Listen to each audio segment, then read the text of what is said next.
नमः परमर्षिभ्यो नमः परमर्षिभ्यः।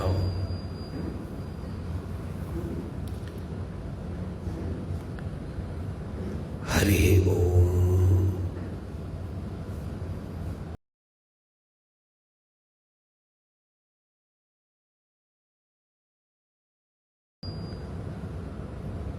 उपासकानां यदुपासनीयम् उपात्तवासं वटशाखिमूले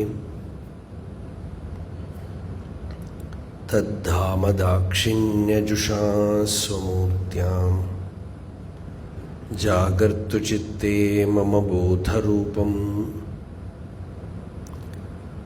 अद्राक्षम् अक्षीणदयानिधानम्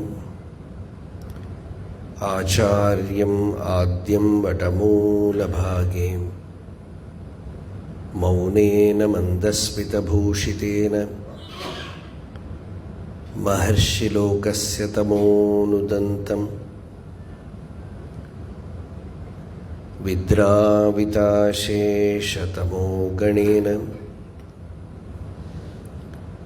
मुद्राविशेषेण मुहुर्मुनीनां निरस्य मायां दयया विधत्ते देवो महांस्तत्त्वमसीति बोधम् ममाद्य देवो वटमूलवासी कृपाविशेषात्कृतसन्निधानः ओङ्काररूपाम् उपदिश्य विद्याम् आविद्यगध्वान्तम् अपाकरोतु।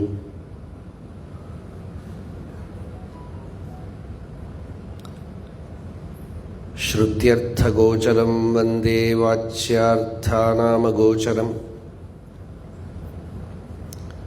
लक्ष्यार्थवपुषं वन्दे शङ्करं देशिकं गुरुम् अपारसच्चित्सुखवारिराशेः यस्योर्मिमात्रं भुवनं समस्तं गुहाहितं तं रमणं गभीरं चिन्ताविहीनं हृदि चिन्तयामि। देहं मृण्मयवज्जडात्मकमहं बुद्धिर्न तस्यास्त्यतो नाहं तत्तदभावसुप्तिसमये सिद्धात्मसद्भावतः कोऽहं भावयुतः कुतो वरधिया दृष्ट्वात्मनिष्ठात्मनां सोऽहं स्फूर्तितया अरुणाचलशिवः पूर्णो विभाति स्वयं योऽन्तः प्रविश्य मम वाचमिमां प्रसुप्ताम् सञ्जीवयत्यखिलशक्तिधरस्वधाम्नाम् अन्यांश्च हस्तचरणश्रवणत्वगादीन् प्राणान्नमो भगवते पुरुषाय तुभ्यम्।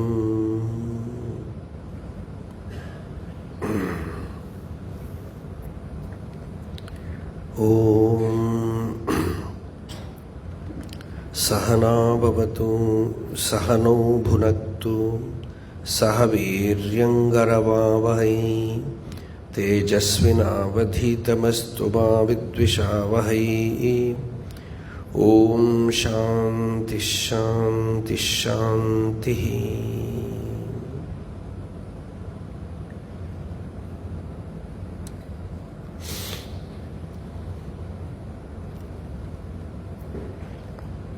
ഉപനിഷത്ത് വിദ്യയാണ് പറഞ്ഞുകൊണ്ടിരിക്കുന്നത്. ഉപനിഷത്ത് എന്നാൽ ആത്മജ്ഞാനം എന്നർത്ഥം.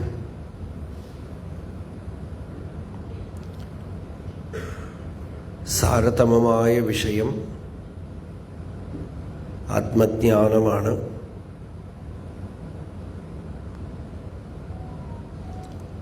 ആത്മജ്ഞാനം എന്ന് പറയുമ്പോൾ തന്നെക്കുറിച്ചുള്ള അറിവ്.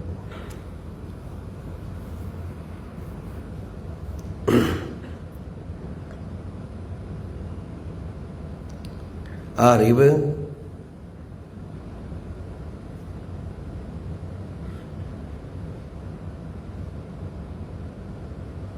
ഒരു പ്രത്യേകത അതിനുള്ളത്, കയറിനെ ഒരു മങ്ങിയ വെളിച്ചത്തിൽ പാമ്പ് എന്ന് കണ്ടാൽ പല തോന്നലുകളുണ്ടാവും. അതെന്ത് പാമ്പാണ്, കടിക്കുവോ എന്നൊക്കെ തോന്നും. നേരെ മറിച്ച് അത് കയറാണ് എന്ന് കണ്ടു കഴിയുമ്പോൾ പിന്നെ ഒരു തോന്നലും ഉണ്ടാവില്ല. അതേപോലെ ആത്മാവിനെ, തൻ്റെ സ്വരൂപത്തിനെ പലതായിട്ട് കരുതുമ്പോൾ പല വിധത്തിലുള്ള വിചാരങ്ങൾ, ചിത്തവൃത്തികൾ ഉണ്ടാവും. അതിനെ അതെങ്ങനെയുണ്ടോ അതുപോലെ അറിയുമ്പോൾ പിന്നെ ചിത്തവൃത്തികൾക്ക് സ്ഥലമില്ല, അവകാശമില്ല. അപ്പോൾ അതിനു മുമ്പൊക്കെയാണ് നമ്മൾ ഉപായം കൊണ്ട്, എന്തെങ്കിലുമൊക്കെ ടെക്നിക്ക് കൊണ്ടൊക്കെ മനസ്സിനെയൊക്കെ അടക്കണം. ഇതിപ്പോൾ ആരംഭത്തിൽ സാധന എന്ന് പറയുന്ന സീരിയസ് ആയിട്ടുള്ള ഒരു കളി തുടങ്ങിയിട്ടുള്ളവർക്ക് ഇത് പെട്ടെന്ന് അങ്ങോട്ട് ഉള്ളിൽ പോവില്ല. മാണ്ഡുക്യകാരികയിലെ ഗൗഡപാദാചാര്യർ പറഞ്ഞു, മനസ്സിനെ നിഗ്രഹിക്കുമ്പോഴാണ് ദുഃഖം നീങ്ങണത്, ഭയം നീങ്ങണത്. മനസ്സോ നിഗ്രഹായത്തം അഭയം സർവയോഗിനാം.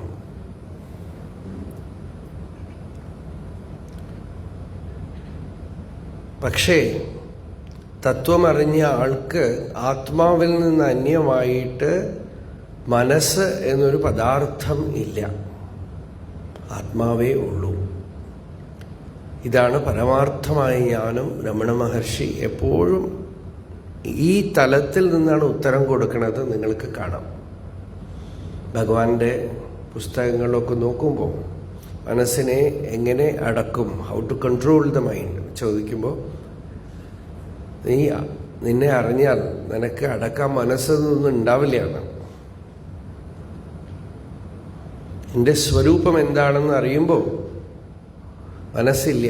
അപ്പോൾ പ്രാക്ടിക്കലി ആളുകൾക്ക് തോന്നും, അയ്യോ ഇതിപ്പോൾ എന്ത് കാര്യമാണ്, നമുക്ക് വേണ്ടത് ഒരു ടെക്നിക്കാണ്. ഇപ്പം തന്നെ പല ടീച്ചേഴ്സും പറയുന്നുണ്ട്, we don't want A teaching, we want A technique. അങ്ങനെയുള്ള ഇത് പ്രാക്ടിക്കലായിട്ട് തോന്നും. ആരംഭത്തിൽ ടെക്നിക്കാണ് പ്രാക്ടിക്കൽ. പിന്നീട് when the mind is sufficiently ready to receive the teaching, അപ്പോൾ ടെക്നിക്കൊന്നും വേണ്ട. താനായിട്ടിരിക്കാൻ എന്ത് ടെക്നിക്ക്? താനായിട്ടിരിക്കാൻ വല്ല ടെക്നിക്ക് വേണോ, മെത്തേഡ് വേണോ? ഒന്നും വേണ്ട. ആ അറിവ്, ആ റെക്കഗ്നിഷൻ ഉള്ളിൽ വരുമ്പോൾ സകല പ്രോസസ്സും അവിടെ അസ്തമിക്കും. പക്ഷേ അപ്പം നമുക്ക് ചോദ്യം വരും, അപ്പം ഇത്രയൊക്കെ മെത്തേഡ്സ്, ടെക്നിക്സ്, ഉപാസന ഉണ്ടല്ലോ. തീർച്ചയായിട്ടും അതൊക്കെയാണ് ഒരാളെ പക്വമാക്കുന്നത്. ചിത്തം ശിഥിലമായി സ്കാറ്റേർഡായിട്ടിരിക്കുന്ന മനസ്സ് പുറത്തു നിന്നും അന്തർമുഖമാക്കി തന്നിലേക്ക് കൊണ്ടുവരാൻ കാണണമല്ലോ, കണ്ണ് ശരിയാക്കണമല്ലോ, അല്ലേ? അതാണ് ഇതിൻ്റെയൊക്കെ പർപ്പസ്. കർമ്മം ഫലം ഇച്ഛിക്കാതെ ചെയ്യുക, ഭഗവദർപ്പണമായിട്ട് ചെയ്യുക, ചിത്തശുദ്ധി. മനസ്സിനെ ഉപാസന കൊണ്ട് ഏകാഗ്രപ്പെടുത്തി കൊണ്ടുവരിക. ഇന്ദ്രിയങ്ങളൊക്കെ ശിഥിലമാണ്, മനസ്സ് ചഞ്ചലമാണ്, ഇങ്ങനെയൊക്കെ വരുമ്പോൾ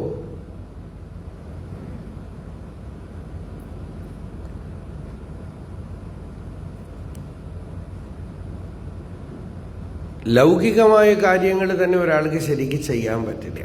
പലരും പറയണു, കുട്ടികൾ പഠിപ്പൊന്നും നടക്കണില്ല, എപ്പോഴും മൊബൈൽ നോക്കിക്കൊണ്ടിരിക്കുകയാണ്, അങ്ങോട്ട് പോവാണ്, ഇങ്ങോട്ടാണ്, ടോട്ടൽ ഡിസ്ട്രാക്ഷൻ. അപ്പോൾ ലൗകിക പഠിപ്പിന് പോലും വേണം. നേരെ മറിച്ച് ഒരാൾക്ക് ആംബിഷൻ, ആഗ്രഹം വന്നു കഴിഞ്ഞു എന്ന് വെച്ചോളൂ, എനിക്കിത് പഠിച്ച് രാവും പകലും പഠിക്കും. നമ്മൾ യോഗികൾ 10-12 മണിക്കൂർ ധ്യാനിക്കുന്നു എന്നൊക്കെ ചില കേൾക്കുമ്പോൾ ആശ്ചര്യം തോന്നും. ഇങ്ങനെയൊക്കെ പറ്റുമോ, ഇത്രയൊക്കെ സാധിക്കുമെന്ന് തോന്നും. നമ്മുടെ കുട്ടികൾ ചെയ്യുന്നുണ്ട്. പരീക്ഷയാണെന്നൊക്കെ പറഞ്ഞു വരുമ്പോഴേ അവര് രാവിലെയും രാത്രിയും ഒക്കെ ഇരുന്ന് പഠിക്കുകയും എഴുതുകയും ഒക്കെ ചെയ്യണു. യാത്ര ചെയ്ത് അമേരിക്കയിലേക്ക് പോകുന്നു പഠിക്കാനായിട്ട്. എന്ത് ശങ്കരാചാര്യർ കേരളത്തിൽ നിന്ന് മധ്യപ്രദേശ് വരെയല്ലേ പോയുള്ളൂ. നമ്മുടെ കുട്ടികൾ അമേരിക്കയിലേക്ക് പോകണു. കണ്ടം വിട്ട് കണ്ടം ചാടുകയാണ്, വേറെ എവിടേക്കോ പോവുകയാണ്. അപ്പോ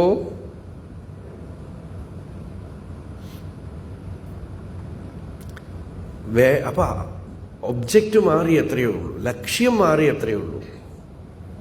അതേ ഫോഴ്സ് അധ്യാത്മത്തിൽ വരുമ്പോൾ നമ്മൾക്ക് ഈ സത്യം അറിയാനായിട്ട് ഫുൾ ഉദ്യമം ഉണ്ടാവും. ടൈം മുഴുവൻ, ഒരുപാട് ടൈമാണ് മായ. ടൈമാണ് മായ.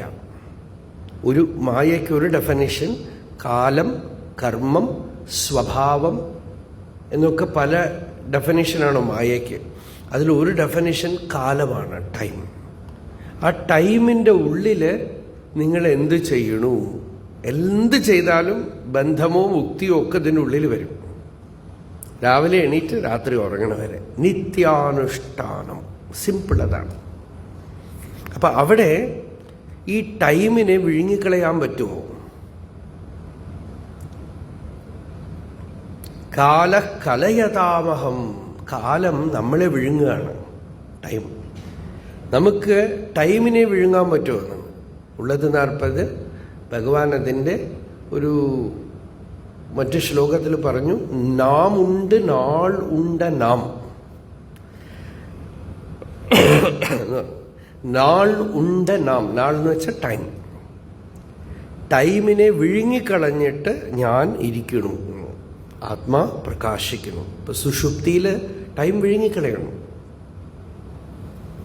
ഉറങ്ങുമ്പോൾ you just swallow the time. അതേപോലെ പകലിലും നമ്മൾ ഉള്ള സമയത്തും ടൈമിൻ്റെ പിടിയിൽ പെട്ടുപോവാതെ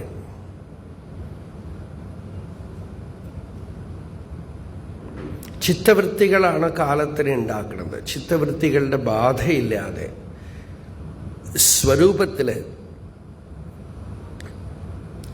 സ്വരൂപജ്ഞാനമുണ്ടാവാനായിട്ടാണ് ഇപ്പോൾ ഉപനിഷത്ത്. ഈ സ്വരൂപജ്ഞാനത്തിന് പ്രതിബന്ധം ഇന്ദ്രിയങ്ങൾ പിടിതരാതെ ശിഥിലമായിട്ടിരിക്കുകയാണ്. ഇന്നലെ പറഞ്ഞു, ശരീരം രഥമാണ്,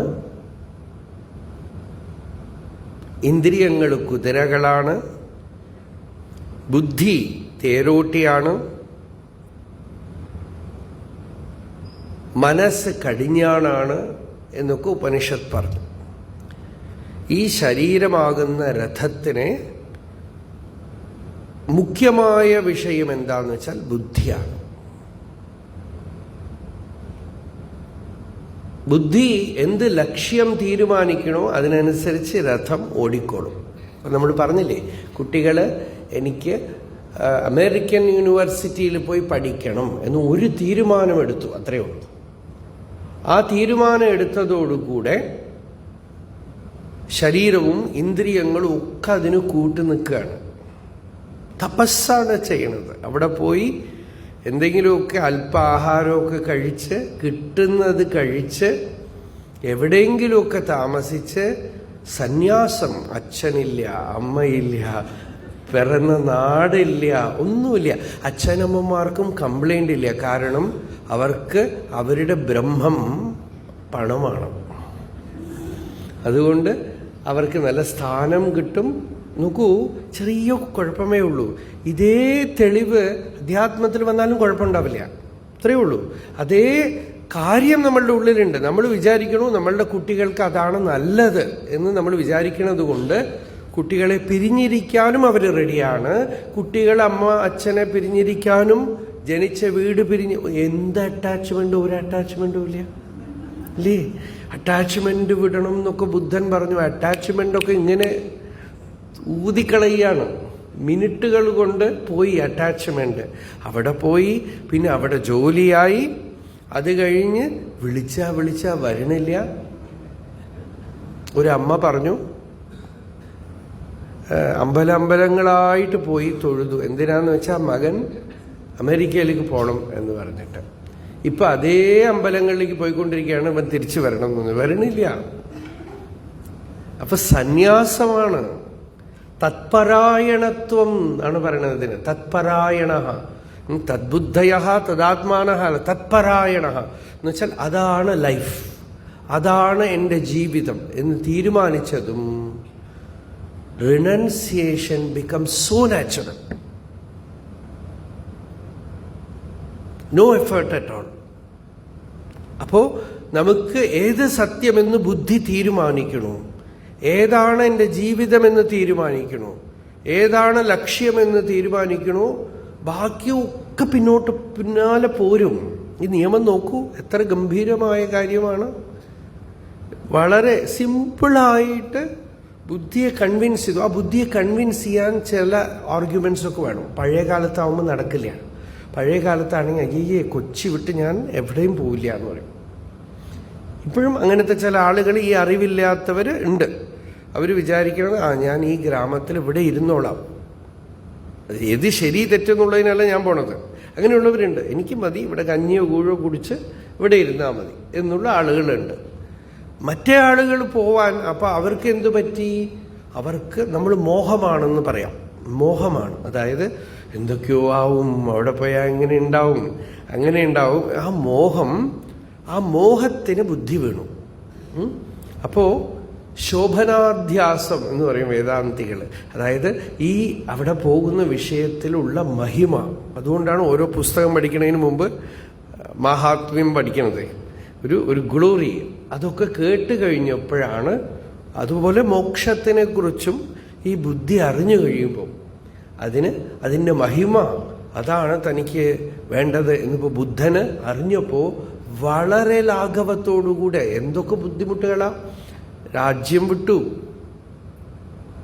അപ്പ ജനിച്ചിരിക്കണ കുട്ടിയെ വിട്ടു, ഒക്കെ ഒരു രാത്രി കൊണ്ട് ഇട്ടിട്ട് ഒറ്റ പോക്ക് പോയി. അപ്പം ആ നിർവ്വാണം എന്ന് പറയുന്നത് നമ്മുടെ കുട്ടികളുടെ അമേരിക്ക പോലെയാണ്. പക്ഷെ ബുദ്ധന് കിട്ടുന്നത് നമ്മുടെ കുട്ടികൾക്ക് കിട്ടില്ല, അത്രയേ ഉള്ളൂ. ബുദ്ധൻ ചെയ്യണതൊക്കെ ഇവരും ചെയ്യണുണ്ട്, ആരൊക്കെയോ ചെയ്യണതൊക്കെ ഇവരും ചെയ്യണം. ഊണ് കഴിക്കണില്ല, എന്തെങ്കിലുമൊക്കെ കഴിച്ചു കൂട്ടണു. രാവും പകലുമായി അബ്സോർബ്ഡ് ആയിട്ട് പഠിക്കണു. അവർക്കൊന്നും ഡിസ്ട്രാക്ഷൻ. ഒരു കുട്ടി പോലും എൻ്റെ അടുത്ത് വന്ന് സ്വാമി അവിടെ പോയിട്ട് ഇതിന് ഞാൻ PhDക്ക് പോയിരിക്കുകയാണ്, അല്ലെങ്കിൽ വേറെ എന്തോ പഠിക്കാൻ പോയിരിക്കുകയാണ്, ആ പഠിക്കുമ്പോൾ തോട്ട്സ് ഇങ്ങനെ വന്നുകൊണ്ടിരിക്കണമെന്ന് ഒന്നും പറയണില്ല. ഒരാൾക്കും ഇല്ല. എന്താന്ന് വെച്ചാൽ ആഗ്രഹം അവിടെ ആയി, ലക്ഷ്യം അവിടെ ആയി. അപ്പം മൈൻഡ് കോൺസെൻട്രേറ്റ്. നമുക്ക് ഈ മോക്ഷമോ ആത്മാവോ ഒക്കെ അതും വേണം, ബാക്കിയുള്ളതും വേണം. അതാണ് കുഴപ്പം. അപ്പം മനസ്സൊന്നും നിൽക്കില്ല. നേരെ മറിച്ച് എനിക്ക് ഈ ഭഗവാനാണ് വേണ്ടത്, അല്ലെങ്കിൽ ആത്മജ്ഞാനമാണ് വേണ്ടത് തീരുമാനിച്ചു കഴിഞ്ഞാൽ ഈ യോഗ ഒന്നും ആവശ്യമില്ല, ഒരു യോഗവും ആവശ്യമില്ല. മൈൻഡിനെ പതുക്കെ ഓടി പോകുമ്പോൾ പിടിച്ചു കൊണ്ടുവരിക, വയ്ക്കുക, ഒന്നും വേണ്ട, യാതൊന്നും ആവശ്യമില്ല. കാരണം നിങ്ങൾക്ക് അതാണ് വേണ്ടതെന്ന് തീരുമാനിച്ച് നിങ്ങളുടെ ബുദ്ധി പറഞ്ഞു കഴിഞ്ഞാൽ നിങ്ങളുടെ ഫുൾ അറ്റൻഷൻ അതിലുണ്ടാവും. അപ്പം ആദ്യത്തെ സ്ഥിതി അതാണ്. നോക്കൂ, പരീക്ഷിത്ത് മരണത്തിന് മുമ്പിൽ കണ്ടു. അതിനാണ് അങ്ങനെ ഒരു പ്രിപ്പറേഷൻ. കടലിന്റെ തീരത്ത് വന്നിരുന്നു, ഉണ്ണുന്നില്ല, വെള്ളം കുടിക്കണില്ല എന്നാ പറയണേ. കാരണം എന്ത് ഊണ്, വെള്ളം മുമ്പേ പോയാലും വേണ്ടില്ല, എന്തായാലും മരിക്കാൻ പോണു, മുമ്പിൽ കണ്ടു. ഇങ്ങനെ തന്നെയാണ് പറയണത്. ഒരു മിനിറ്റ് നിർത്താതെ ഈ വസ്തു, ഈ സത്യം അറിയണം. അപ്പോ ലക്ഷ്യം അങ്ങനെ മുമ്പിൽ വന്നു കഴിയുമ്പോൾ കോൺസെൻട്രേഷൻ ഇല്ല എന്നൊന്നും ഒരാളും പറയില്ല. നമുക്ക് ഇഷ്ടപ്പെട്ട വസ്തുവിൽ ഫുൾ കോൺസെൻട്രേഷൻ. സിനിമ കാണുമ്പോൾ ഒരാളും പറയണില്ല, സ്വാമി ഈ സീരിയൽ കാണുമ്പോൾ മനസ്സെങ്ങനെ ഏകാഗ്രമായിട്ട് നിൽക്കണില്ല, അതുകൊണ്ട് അതിന് എന്തു മെഡിറ്റേഷനാണ് ഞാൻ ചെയ്യേണ്ടത്, ഒരാളും പറയുന്നില്ല. കാരണം നമ്മളുടെ വാസനയ്ക്കനുസരിച്ച് അതിനകത്ത് സാധനങ്ങൾ കാണിക്കുമ്പോൾ ഫുൾ അറ്റൻഷനാണ്. അതുകൊണ്ടാണ് വിവേക ചൂടാമണിയിൽ ശങ്കരാചാര്യർ പറഞ്ഞു, അനാത്മവാസനകൾ ആത്മവാസന കൊണ്ട് നീക്കപ്പെടുകയാണെന്ന്. ആത്മവാസന ഉണ്ടാവുകയാണെന്നാണ്. ആത്മാവിനെ ആത്മാവ് എന്താണെന്ന് അറിഞ്ഞിട്ടില്ലെങ്കിൽ പോലും ആത്മാവാണ്, ആത്മധ്യാനം, ആത്മസുഖം, ഇങ്ങനെയൊക്കെ ചിന്തിച്ച്, ഞാനൊരു 10-13 വയസ്സിൽ എൻ്റെ കയ്യിൽ ഭഗവത്ഗീത കിട്ടി. തുറന്നു നോക്കുമ്പോൾ ഇത് അറിയും എന്നൊരു തോന്നലാണ്. അറിയില്ലെങ്കിൽ അറിയും. ആത്മാ എന്നുള്ള ശബ്ദത്തിൽ തന്നെ ഒരു സ്വപ്നമാണ്, ഒരു ഭാവനയാണ്. അത് ആ ഭാവനയൊന്നും അല്ല നമുക്ക് കിട്ടുന്ന വസ്തു. പക്ഷേ ആ ഭാവന ഉണ്ടല്ലോ, അതാണ്. പിന്നെ അത് പഠിക്കാൻ കോൺസെൻട്രേഷനോ ഒന്നും ആവശ്യമില്ല, അതുകൊണ്ട് എല്ലാം വരും. അപ്പോൾ ഒരു ഭാവന, അറിവില്ലായ്മയാണെങ്കിൽ പോലും ഒരു ഭാവന ഉണ്ടല്ലോ, അതിനകത്ത് ഇതാണ് എനിക്ക് വേണ്ടത് എന്ന് വരുമ്പോൾ ഒരു തനിയ മനസ്സ് അതിൽ നിൽക്കും. അപ്പോൾ അതുകൊണ്ടാണ് ശ്രുതി പറഞ്ഞത്, ആദ്യം വിജ്ഞാനത്തിനെ, ബുദ്ധിയെ അങ്ങോട്ട് ശരിയാക്കാം. ഇന്ദ്രിയങ്ങളും മനസ്സും ഒക്കെ തനിയെ വന്നോളൂ പിന്നാലെ. ബുദ്ധി അങ്ങോട്ട് കൺവിൻസ് ആവട്ടെ, ഇതാണ് എൻ്റെ ലക്ഷ്യം. മനസ്സും ഇന്ദ്രിയങ്ങളും ഒക്കെ പതുക്കെ പതുക്കെ ഈ വഴിക്ക് വന്നോളൂ. ഇപ്പം നമ്മൾ കാർ ഓടിക്കുമ്പോൾ ഇന്ന സ്ഥലത്തേക്കാണ് പോകേണ്ടത് തീരുമാനിച്ചു, എന്നിട്ട് ഗൂഗിളിലിട്ടാൽ അയമ്മ ഇങ്ങനെ പറഞ്ഞുകൊണ്ടിരിക്കും, ടേൺ ലെഫ്റ്റ്, ടേൺ റൈറ്റ്, അല്ലേ? അതുപോലെ ഇതങ്ങോട്ട് തീരുമാനിക്കുക, ഇതാണ് വേണ്ടത്. അങ്ങനെ തീരുമാനിച്ചു കഴിയുമ്പോൾ വിജ്ഞാന സാരഥിയായിട്ട് തീരൂ എന്നാണ് ശ്രുതി പറയുന്നത്. വിജ്ഞാന സാരഥിർയസ്തു, ബുദ്ധിയില് നല്ല നിശ്ചയം. അതുകൊണ്ടാണ് നമ്മൾക്ക് ബുദ്ധിക്ക് അത്ര ബലമില്ല എന്നുള്ളതാണ് ശരി. ഒരു നല്ല പരമ്പര, ഒരു ഗുരു, ഒരു ശാസ്ത്രം, പല വശങ്ങളിലേക്ക് ഡിസ്ട്രാക്റ്റ് ആവാതെ നോക്കുക, ഒരു സമ്പ്രദായം, ആ രീതിയിൽ ഇതറിഞ്ഞ് നിശ്ചയിച്ച് ആ അറിവിനെ പതുക്കെ പതുക്കെ പതുക്കെ ഇങ്ങനെ തെളിച്ചുകൊണ്ടേയിരിക്കാം. നിശ്ചയം. വിജ്ഞാന സാരഥിർയസ്തു. പിന്നെ മനഃപ്രഗ്രഹവാന്നരഹ, മനസ്സിനെ ശാന്തമാക്കാനുള്ള ഉപായങ്ങളൊക്കെ ഉപയോഗിച്ചുള്ള അറിവ് നല്ലവണ്ണം തെളിവാകുന്ന വരയ്ക്കും ഉപായേന നിഗൃഹീയാത്, ഉപായങ്ങൾ ഉപയോഗിക്കുക. സന്ധ്യാവന്ദനാദികൾ, അനുഷ്ഠാനങ്ങൾ, ഉപാസന, ജപം, ധ്യാനം, പ്രാണായാമം, ആഹാര നിയമം, എല്ലാ സാധനകൾ കൊണ്ടും സാധനൈ സംസ്കൃത, ഇതൊക്കെ മനസ്സിനെ ശുദ്ധമാക്കാനും ശാന്തമാക്കാനുമാണ്. മനസ്സ് ശാന്തമായിട്ടില്ലെങ്കിൽ ജീവിതം നരകമായിട്ട് പോകും. അതുകൊണ്ട് മനഃപ്രഗ്രഹവാൻ, നമുക്ക് ഈ എഡ്യൂക്കേഷനാണ് വേണ്ടത്. കാരണം എന്തൊക്കെ നിങ്ങൾക്ക് പുറത്തുണ്ടെങ്കിലും ഈ മനസ്സിലാണ് നമ്മൾ 90% ജീവിക്കുന്നത്. വളരെ കുറച്ച് മാത്രമേ പുറത്തുള്ളൂ. പുറത്ത് കാണുന്നതിൻ്റെ ഒക്കെ ഇമ്പാക്റ്റ് മനസ്സിലാണ്. എന്തിനെ കണ്ട, ഒരു പുഷ്പം കണ്ട ആ പുഷ്പത്തിനെ പുറത്ത് കണ്ണ് കാണുന്നു, അത്രയേ ഉള്ളൂ. മനസ്സിലാണ് അത് പൂവാണെന്നും ഇന്ന പൂവാണെന്നും അങ്ങനെ പലവിധ ഭാവനകൾ ചെയ്യണത്. അതേപോലെ എല്ലാം മനസ്സിലാണ്. ഇപ്പം സത്സംഗം ഇങ്ങനെ ഇരുന്ന് കേൾക്കണു, ഞാൻ പറയുന്നു, നിങ്ങളുടെ ഭാവമൊക്കെ മനസ്സിലാണ്. എന്തെങ്കിലുമൊക്കെ ഭാവനയിലെ ലോകത്തിൽ ഇരിക്കും ഉള്ളില്. അപ്പം മനസ്സിനെ പ്രഗ്രഹവാൻ, മനസ്സാവുന്ന കടിഞ്ഞാണോടു കൂടിയവൻ. ഇന്ദ്രിയങ്ങള് മനസ്സിലാണ് ഇരിക്കുന്നത്. നീ പറയാൻ പോണ വിഷയം അതാണ്. ബാഹ്യ ഇന്ദ്രിയങ്ങൾ വലിയ കുഴപ്പമല്ല, പക്ഷെ ബാഹ്യ ഇന്ദ്രിയങ്ങള് കൂടെ സാധനങ്ങൾ കൊണ്ടിടും. ചില സ്ഥലങ്ങളിലൊക്കെ ഒരു മോഡേൺ ഡസ്റ്റ്ബിൻ ഡെവലപ്പ് ചെയ്തിട്ടുണ്ട്. പല സ്ഥലത്തും കൊണ്ടുവരാൻ നോക്കുകയാണ് അവർ. ആ ഡസ്റ്റ്ബിന്നിൽ കൊണ്ടുപോയി ഇട്ട് കഴിഞ്ഞാൽ ആ കുപ്പ മൊത്തത്തിൽ ഒരിടത്തേക്ക് പോകും. ഉണ്ടിയിലിടുന്ന പണം ശബരിമലയിൽ ധനലക്ഷ്മി ബാങ്കിൽ പോണ പോലെ. അതുപോലെ ഇവിടെയൊക്കെ ഇടുന്നത്, കണ്ണില്, ചെവിയില്, മൂക്കില്, നാക്കിലൊക്കെ ഇടുന്നതൊക്കെ നേരെ ഈ ലിംഗശരീരത്തിൽ പോയി ഡെപ്പോസിറ്റ് ആവും. പക്ഷെ ലിംഗശരീരത്തിൽ ഇന്ദ്രിയങ്ങളുണ്ട്. അതാണ് അർത്ഥങ്ങൾ എന്ന് പറഞ്ഞത് ശ്രുതി അടുത്ത മന്ത്രത്തിൽ. ആ അർത്ഥങ്ങൾ നോക്കൂ, സ്വപ്നത്തിലൊക്കെ ഇന്ദ്രിയങ്ങൾ പ്രവർത്തിക്കണു. സ്വപ്നത്തിൽ ബാഹ്യേന്ദ്രിയങ്ങളില്ല, പക്ഷെ കാണുന്നു, കേൾക്കുന്നു, മണക്കുന്നു, രുചിക്കുന്നു, സ്പർശിക്കുന്നു, എല്ലാം സ്വപ്നത്തിൽ ചെയ്യുന്നു. ഇനിയിപ്പോൾ ബാഹ്യേന്ദ്രിയങ്ങൾ കൊണ്ട് കാണുകയും കേൾക്കുകയും ഒക്കെ ചെയ്യുമ്പോഴും ആന്തരേന്ദ്രിയങ്ങളാണ് ആ അനുഭവത്തിന് പ്രദാനം ചെയ്യുന്നത്. ശരിക്കും ഈ ആന്തരേന്ദ്രിയങ്ങൾ മനസ്സിൽ നിന്ന് ഭിന്നമല്ല, അതൊക്കെ മനസ്സിന്റെ ഭാഗമാണ്. അപ്പോ ഇന്ദ്രിയേഭ്യഃ പരാഹ്യർത്ഥാഃ അർത്ഥേഭ്യശ്ച പരം മനഃ മനസസ്തു പരാ ബുദ്ധിഃ ബുദ്ധേരാത്മാ മഹാൻ പരഃ മഹതഃ പരമവ്യക്തം അവ്യക്താത് പുരുഷഃ പരഃ പുരുഷാന്ന പരം കിഞ്ചിത് സാ കാഷ്ഠാ സാ പരാഗതിഃ.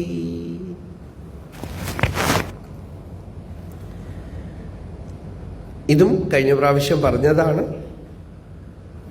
എങ്കിലും സ്ഥൂലാനി താവതിന്ദ്രിയാണി,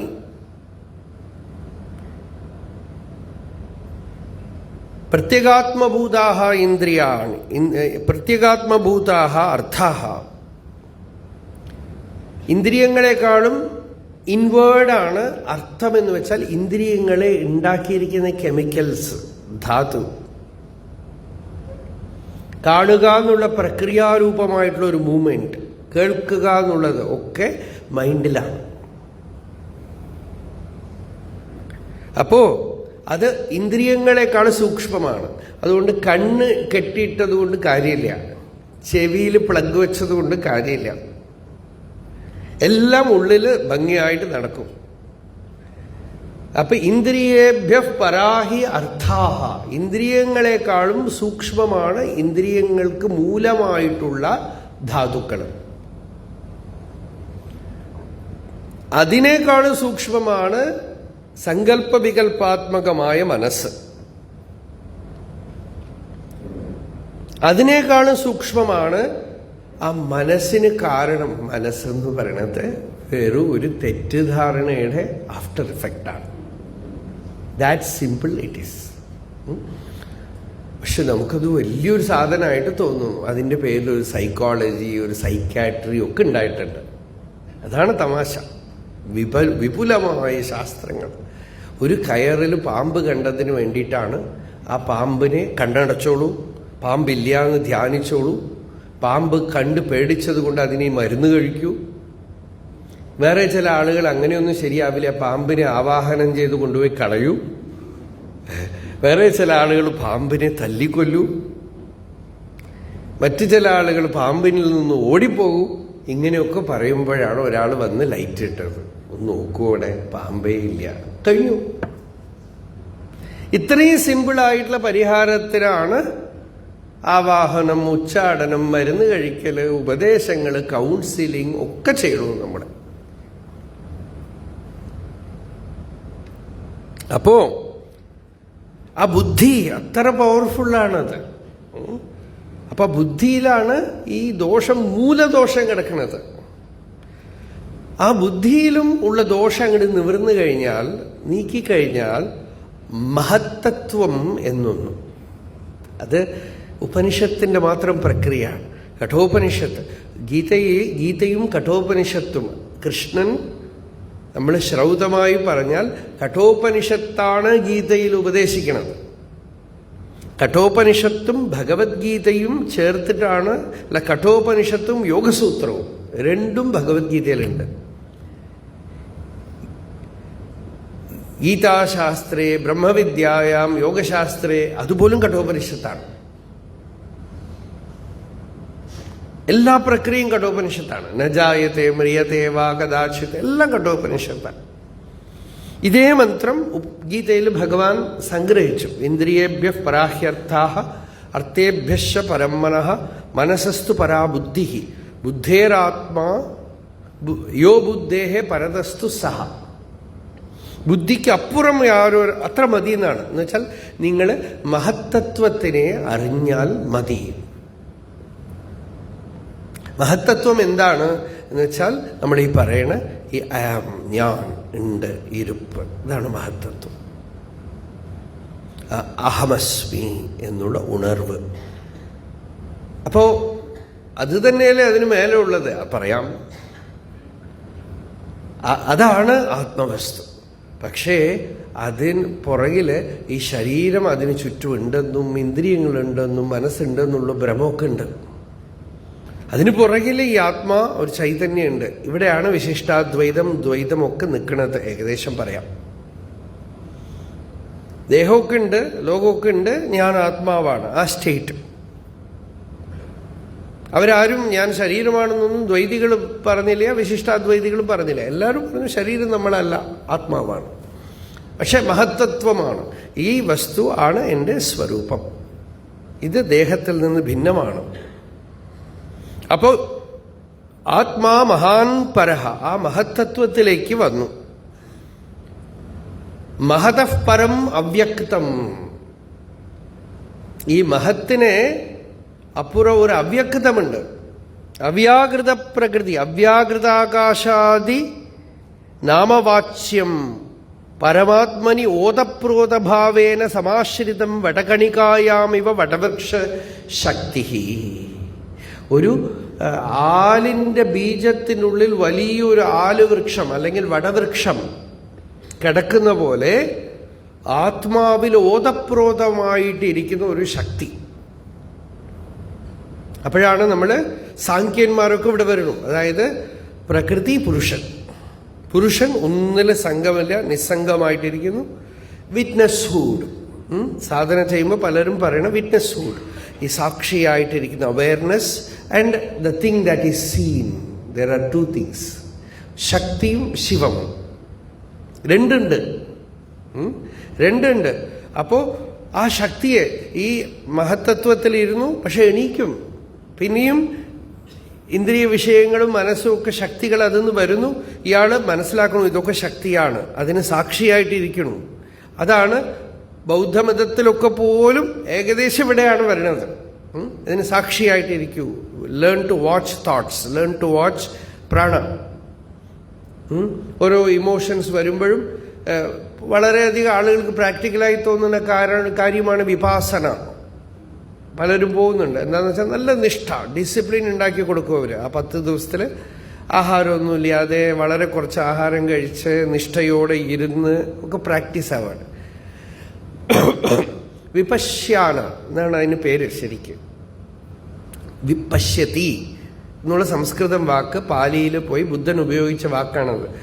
വിപശ്യ, പശ്യതി, വിപശ്ചിത് എന്നുള്ളതെന്നാണ് അത് വരുന്നത്. അതായത് കാണുക എന്നാണ്. Becoming aware of every sensation. പ്രാണൻ ഉള്ളിലേക്ക് പോകുന്നതും വരുന്നതും ശരീരത്തിൽ നടക്കുക എല്ലാം. പക്ഷേ ഈ കാണുന്ന ഒരാളുണ്ട്, അയാൾ ആത്മാവല്ല, ജീവനാണ്. അയാള് ഇതൊക്കെ കാണുന്ന അവെയർ ആവുന്ന ഒരു വ്യക്തിയുണ്ട്. ഇത്രയും ഒക്കെ ചെയ്യുന്ന ഈ ദ്വൈതം രണ്ടുണ്ട്. ഈ സാക്ഷിയും സാക്ഷിക്ക് കാണാനുള്ള വസ്തുവും, ഈ രണ്ട് സാധനവും സുഷുപ്തിയിലും അറിഞ്ഞു വയ്ക്കണം. ഇല്ലേ? നിങ്ങൾ എന്തൊക്കെ തന്നെ അലേർട്ടായിട്ട് ഇരുന്നാലും, എത്ര അലേർട്ടായിട്ട് ഇരുന്നാലും ഉറങ്ങിക്കഴിഞ്ഞാൽ ഈ കാണുന്നവനുമില്ല, കാണപ്പെടുന്ന വസ്തുവുമില്ല, രണ്ടും മറഞ്ഞുപോയി. എന്തോ ഒന്നുണ്ട്, അതറിയൂല. ഇത് വളരെ ഉയർന്ന കാര്യമാണ്. ഈ സാക്ഷിഭാവം സാഖ്യന്മാരുടെ മണ്ഡലത്തിൽ വന്നാൽ തന്നെ യോഗത്തിൽ വളരെ ഉയർന്നു. നമുക്ക് സാധനയിൽ അതൊക്കെ വേണം. പക്ഷേ ഇവിടെ ശ്രുതി പറയുന്ന അവ്യക്തം എന്ന് വെച്ചാൽ അവ്യാകൃത പ്രകൃതി, അവ്യാകൃതാകാശം എല്ലാത്തിനും വിഴുങ്ങിക്കളയും. കാണുന്നവനും കാണപ്പെടുന്ന വസ്തുവിനെയൊക്കെ വിഴുങ്ങി അത് മാത്രമായിട്ട് നിൽക്കും. യസ്മാന്നാസ്തി. അപ്പോ തസ്മാത് അവ്യക്താത് പരഹ സൂക്ഷ്മതരഹ. അപ്പോൾ ആ സുഷുപ്തിയില് നമുക്ക് അറിയണമെങ്കിൽ സുഷുപ്തി പറയണം. ഈ പിണ്ടത്തിൽ എന്തൊക്കെ ഉണ്ടോ അണ്ടത്തിൽ അതൊക്കെ ഉണ്ട്.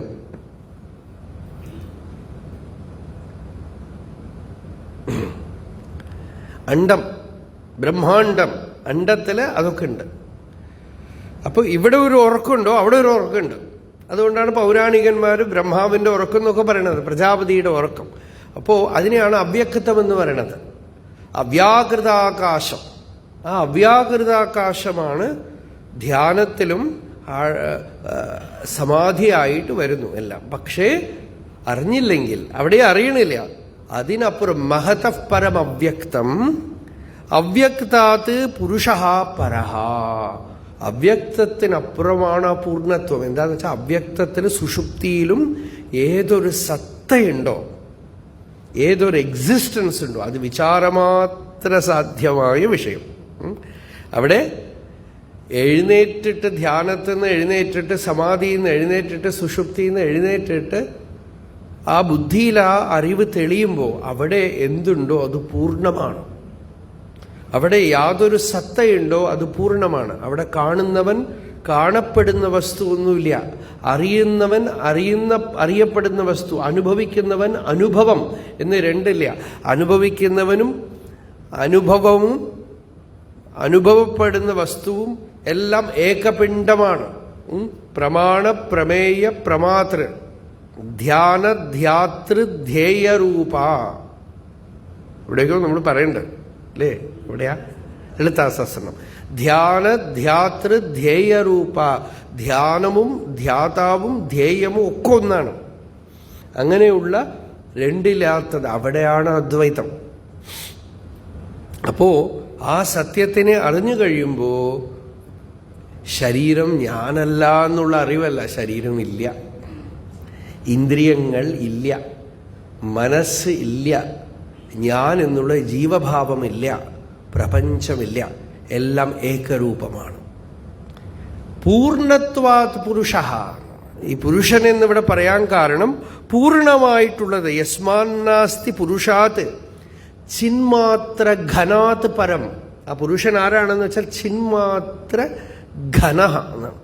എന്നുവെച്ചാൽ ഘനീഭൂതമായ ചിത്ത്, ശുദ്ധ ചൈതന്യമാണ്. ചിന്മാത്ര ഘനാത് പരം കിഞ്ചിതപി വസ്തുവന്തരം. ആ ബേസിക് സ്റ്റഫ്. നമ്മൾ ഒരു സാധാരണ ദൃഷ്ടാന്തം പറയുമ്പോൾ സ്വർണം കൊണ്ട് വള, മാല, മോതിരം, കാതിലിടണത്, മൂക്കിലിടണത്, എന്തൊക്കെ ഉണ്ടാക്കിയാലും തട്ടാന് അത് സ്വർണം മാത്രമാണ്. സ്വർണപ്പണിക്കാരന് അത് സ്വർണം മാത്രമാണ്. അത് സ്വർണം എന്ന് അറിഞ്ഞു കഴിയുന്ന പോലെ ഈ ബേസിക്കായ ശുദ്ധചിത്തിനെ സമാധിയിൽ അനുഭവിച്ച യോഗിക്ക് ആ ചിത്ത് തന്നെയാണ് എഴുന്നേറ്റ് വരുമ്പോൾ പല നാമരൂപങ്ങളായി, ഇന്ദ്രിയങ്ങളായും, വിഷയങ്ങളായും, മനസ്സായും, രൂപങ്ങളായും, ശരീരമായും, സ്ത്രീയായും, പുരുഷനായും, കാണുന്ന ഞാനായും, എന്നാൽ കാണപ്പെടുന്ന വസ്തുവായും, പഞ്ചഭൂതങ്ങളായിട്ടും, ജീവിതാനുഭവങ്ങളായിട്ടും, സുഖദുഃഖങ്ങളായിട്ടും, കർത്തൃത്വ ഭോക്തൃത്വങ്ങളായിട്ടും, നിദ്രയായിട്ടും, ജാഗ്രതായിട്ടും ഒക്കെ പല പല ഫോംസ് എടുത്തെടുത്തെടുത്ത് ഇങ്ങനെ അലകടലിൽ ഉണ്ടാവുന്ന പോലെ, കുമിള ഉണ്ടാവുന്ന പോലെ ആ ചൈതന്യക്കടലിൽ ഇങ്ങനെ നെയിംസ് ആൻഡ് ഫോംസ്, നാമരൂപങ്ങൾ ഇങ്ങനെ ഉണ്ടാവണു അടങ്ങുന്നു. ഈ ഒരു തെളിച്ചം വന്നു കഴിയുമ്പോൾ അവൻ സഹജാത്മനിഷ്ഠനാണ്. അവന് ധ്യാനമൊന്നും ആവശ്യമില്ല. കണ്ണു മൂടിയാലും കണ്ണു തുറന്നാലും ഉള്ളിൽ വരുന്നതും വെളിയിൽ കാണപ്പെടുന്നതും ഒക്കെ തന്നെ ആ പുരുഷൻ, ആ പരമാത്മാ, ആ ഈശ്വരനാണ്. എല്ലാം അവനാണ്. ഇതാണ് ഇപ്പൊ ഭാഗവതത്തിൽ പ്രഹ്ലാദന്റെ സ്തുതി ഒന്നുണ്ട്. ഹിരണ്യകശിപു എവിടെയാടാ വിഷ്ണു? നമ്മൾ പറയും ആ തൂണ് പൊട്ടിച്ച് നരസിംഹസ്വാമി വന്നു. ആ തൂണ് പൊട്ടിച്ച് വന്നത് പ്രഹ്ലാദന് വേണ്ടിയിട്ടൊന്നുമല്ല. പ്രഹ്ലാദനൊന്നും നരസിംഹത്തിനെ കണ്ടു പേടിച്ചില്ല. എന്താന്ന് വെച്ചാൽ പ്രഹ്ലാദൻ പറയണത് എനിക്കിതൊന്നും കണ്ടു ഭയമില്ല എന്നാണ്. ഈ ദ്വൈത ദർശനം കണ്ടിട്ടാണ് എനിക്ക് പേടിയെന്ന് പറയണു പ്രഹ്ലാദൻ. നിന്നെ അല്ലാതെ വേറെ എന്തെങ്കിലുമൊക്കെ കാണുന്നുണ്ടെങ്കിൽ അത് അപകടമാണ്. എനിക്കിതൊന്നും ത്വം വായു അഗ്നി അവനി വിയത് അംബുമാത്രാഹ, നീ വായുവാണ്, അഗ്നിയാണ്, ഭൂമിയാണ്, ആകാശമാണ്, ജലമാണ്. ഇതിനൊക്കെ മൂലമായിട്ടിരിക്കുന്ന മാത്രകൾ, തന്മാത്രകളാണ്. പ്രാണേന്ദ്രിയാണി, പ്രാണനാണ്, ഇന്ദ്രിയങ്ങളാണ്. പ്രാണേന്ദ്രിയാണി ഹൃദയം, ഹൃദയമാണ്.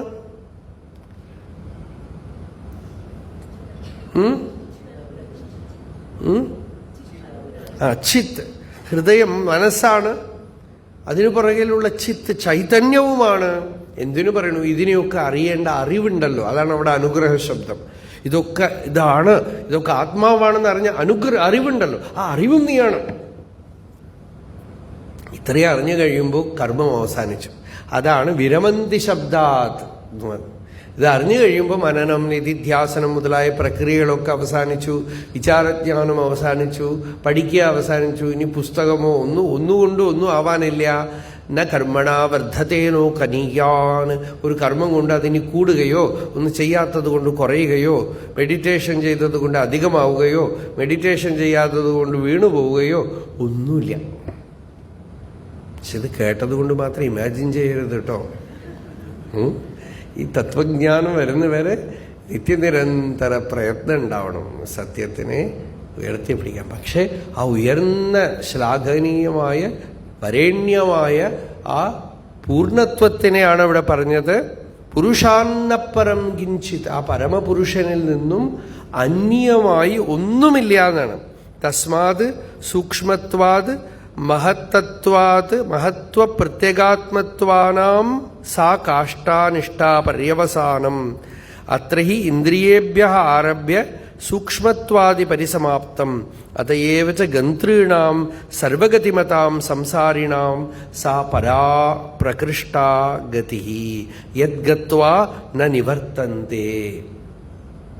ഏതൊന്ന് നേടിക്കഴിഞ്ഞാൽ ഇനി തിരിച്ചു വരവില്ല എന്നാണ്. അവിടെ പോയി ഇയാളുടെ യാത്രയൊക്കെ അവസാനിച്ചു. എവിടെ? തന്നിൽ നിന്ന് തന്നിലേക്ക് പോകാൻ ദൂരമൊന്നുമില്ലല്ലോ. ഞാൻ എവിടെ പോവാനാ? എന്ത് നേടിയെടുക്കാനാ? എന്ത് അറിയാനാണ്? എന്ത് അനുഭവിക്കാനാണ്? ഇവിടെ ഉള്ള ചിത്തിനെ, തൻ്റെ ഉണ്മയായ സ്വരൂപത്തിനെ അറിഞ്ഞു. ആ സ്വരൂപം പരമേശ്വരനാണ്, ഭഗവാനാണെന്ന് അറിഞ്ഞു.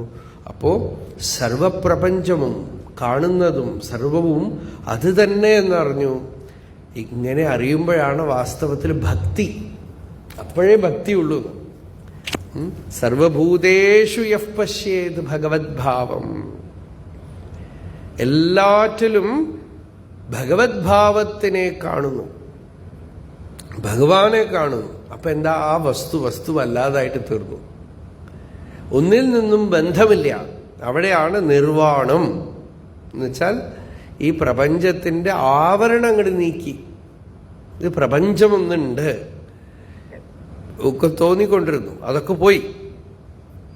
ശരീരമുണ്ട്, മനസ്സുണ്ട്. ഈ വിചാരം പരിസമാപ്തിയെ നേടുന്ന പരാകാഷ്ഠയാണത്, ഉയർന്ന അവസ്ഥ. ഈ ഒരു സ്റ്റേറ്റിലേക്കാണ് പല മഹാപുരുഷന്മാരും യത്നം ചെയ്തുകൊണ്ടേയിരിക്കുന്നത്. എന്ന് വെച്ചാൽ നിത്യനിരന്തര ശാശ്വതമായി. ഭഗവാൻ അക്ഷരമണമാലയിൽ പറഞ്ഞു, പോക്കുവരവ് ഇല്ലാ പൊതുവെളിയിനിൽ അരുൾ പോരാട്ടം കാട്ടെൻ അരുൺ. അരുൾ പോരാട്ടം എന്ന് വെച്ചാൽ ഈ ജ്ഞാനവിചാരത്തിലുള്ള സ്ട്രഗിളാണ്. വിഷയങ്ങൾ വരും, അതില്ല, ആത്മാവേ ഉള്ളൂ. ഈ തത്വജ്ഞാനത്തിന് ബലം കൊടുക്കണോ അല്ല വിഷയങ്ങൾക്ക് ബലം കൊടുക്കണോ? വിഷയങ്ങൾക്ക് ബലം കൊടുത്താൽ വീണുപോകും. തമേവൈകം ജാനഥ ആത്മാനം അന്യാവാചോ വിമുഞ്ചഥ അമൃതശേഷ സേതു. മറ്റെന്തിനെങ്കിലുമൊക്കെ പല വസ്തുക്കളും നമ്മളുടെ അടുത്ത് ഉണ്ട് എന്ന് പറയണു, കർമ്മങ്ങളുണ്ട് എന്ന് പറയണു, അനുഭവങ്ങളുണ്ട് എന്ന് പറയണു, സുഖദുഃഖങ്ങളുണ്ട്. നമ്മളിതൊക്കെ വിശ്വസിച്ചിട്ടാണല്ലോ ഇരിക്കുന്നത്, ഇല്ലേ? ഈ കുട്ടികളൊക്കെ എന്തോ കളി കാണുന്നുണ്ടല്ലോ, കണ്ണിലിട്ടിട്ട് ഇങ്ങനെ പോകണ്ട. എന്താ അതിന് പേര്? Virtual reality. അപ്പൊ അത് എന്താന്ന് വെച്ചാൽ അത് കാണാൻ തീരുമാനിച്ചിട്ടാണ് പോണതേ. വ്യവസായാത്മിക ബുദ്ധി ഭ്രമാർത്ഥം സുനിശ്ചിത. ഭ്രമിക്കാൻ വേണ്ടി തീരുമാനിച്ചിരിക്കുകയാണ് അല്ലേ. എന്നിട്ട് അതിൽ കണ്ണിലൊക്കെ വെച്ച് നിലവിളിച്ച് ബഹളം കൂട്ടി ഒക്കെ ചെയ്യും. സ്വപ്നം കാണുമ്പോൾ നമ്മൾ നിലവിളിക്കില്ലേ? അടുത്തുള്ള ആൾക്ക് വല്ലതും അറിയോ ഇയാൾ എന്തിനാ നിലവിളിക്കണം? അടുത്തിരിക്കുന്ന ആൾക്ക് അറിയില്ല, ഇയാൾ കിടന്ന് നിലവിളിക്കുകയാണ് സ്വപ്നത്തിൽ. അതേപോലെ ഇപ്പം ഈ വെർച്വൽ റിയാലിറ്റി ഇപ്പോൾ മൊബൈൽ വരെ വന്ന് ഇനിയിപ്പോൾ നാളെ നോക്കൂ, സകല ആളുകളും ഈ ഒരു കണ്ണാടി ഇട്ടുകൊണ്ട് നടന്നു കഴിഞ്ഞാൽ എന്താവും?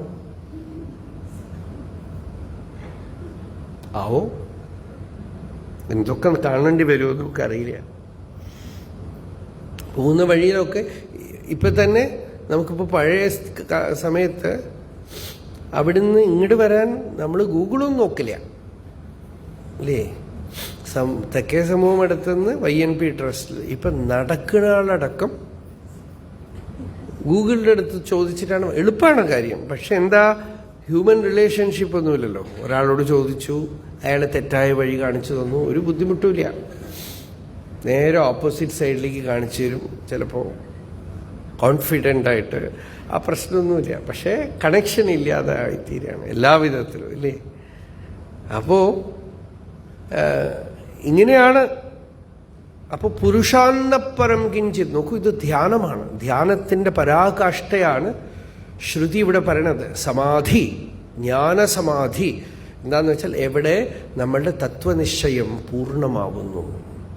ഉള്ളിൽ അത് നിശ്ചയിച്ചു, ധ്യാനത്തിൽ മാത്രം. എഴുന്നേറ്റിട്ട് പിന്നെ പുറത്ത് വ്യവഹരിക്കുമ്പോഴും എല്ലാറ്റിലും അത് തന്നെ എന്നാണ്.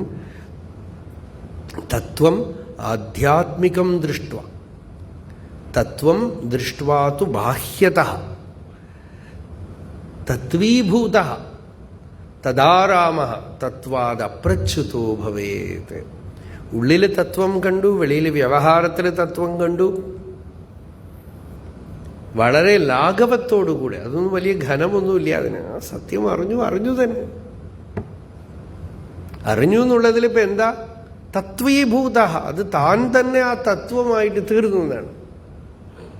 തദാരാമ, അതിൽ തന്നെ ആത്മാരാമനായിട്ട് ഇരുന്നു, അതിൽ നിന്നും ചലിക്കാതെ പ്രച്യുതിയില്ലാതെ ഇരുന്നു. ഇതാണ് ഒരു പ്രബുദ്ധനായ യോഗിയുടെ, ജീവൻ മുക്തന്റെ ലക്ഷണമായിട്ട് ഗൗഡപാദാചാര്യർ പറഞ്ഞു.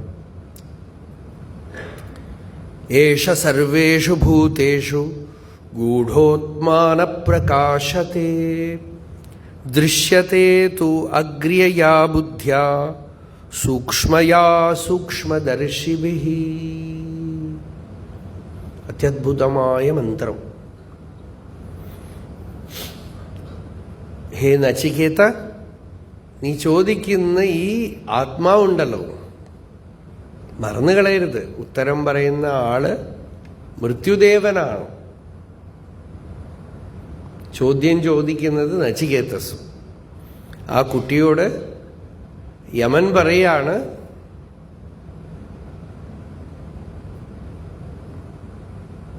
ഏഷ സർവേഷു ഭൂതേഷു ഗൂഢോത്മാ ന പ്രകാശത്തെ നനു ഗതിശ്ചേത്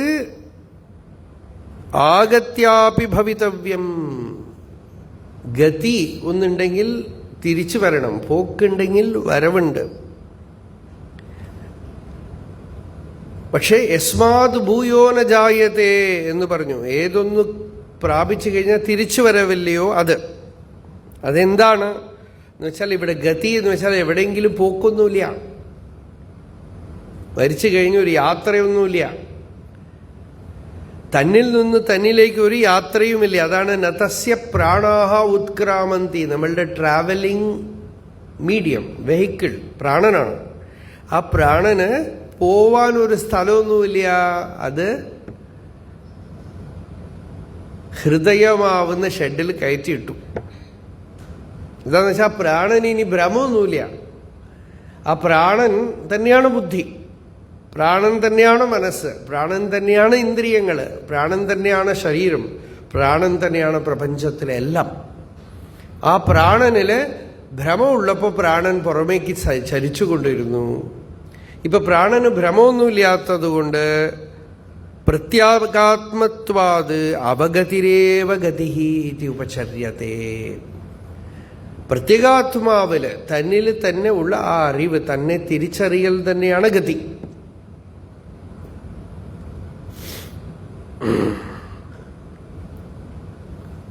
യോഹി ഗന്ത സോയം അപ്രത്യഗ്രൂപം ഗച്ഛതി അനാത്മഭൂതം ന വിന്ദതി സ്വരൂപേണ.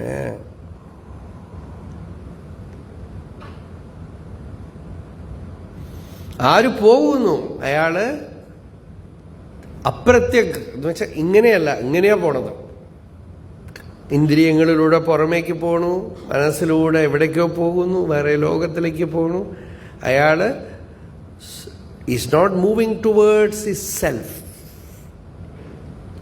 അയാളുടെ യാത്രയാണ് സംസാരം എന്ന് പറയണത്. അനധ്വഗാ അധ്വസുപാരയിഷ്ണവഃ. They walk in the pathless land. There is no road. ജിഡു Krishnamurthy പറഞ്ഞു, ട്രൂത്ത് ഈസ് എ പാത്ത്ലെസ് ലാൻഡ്. അദ്ദേഹം ആദ്യമായിട്ട് പറഞ്ഞ കാര്യമൊന്നുമില്ല, അവിടെ ഉള്ള കാര്യമാണ്. അനധ്വഗാ അധ്വസു പാരയിഷ്ണവ. അനധ്വഗാഹ, those who walk in the pathless land.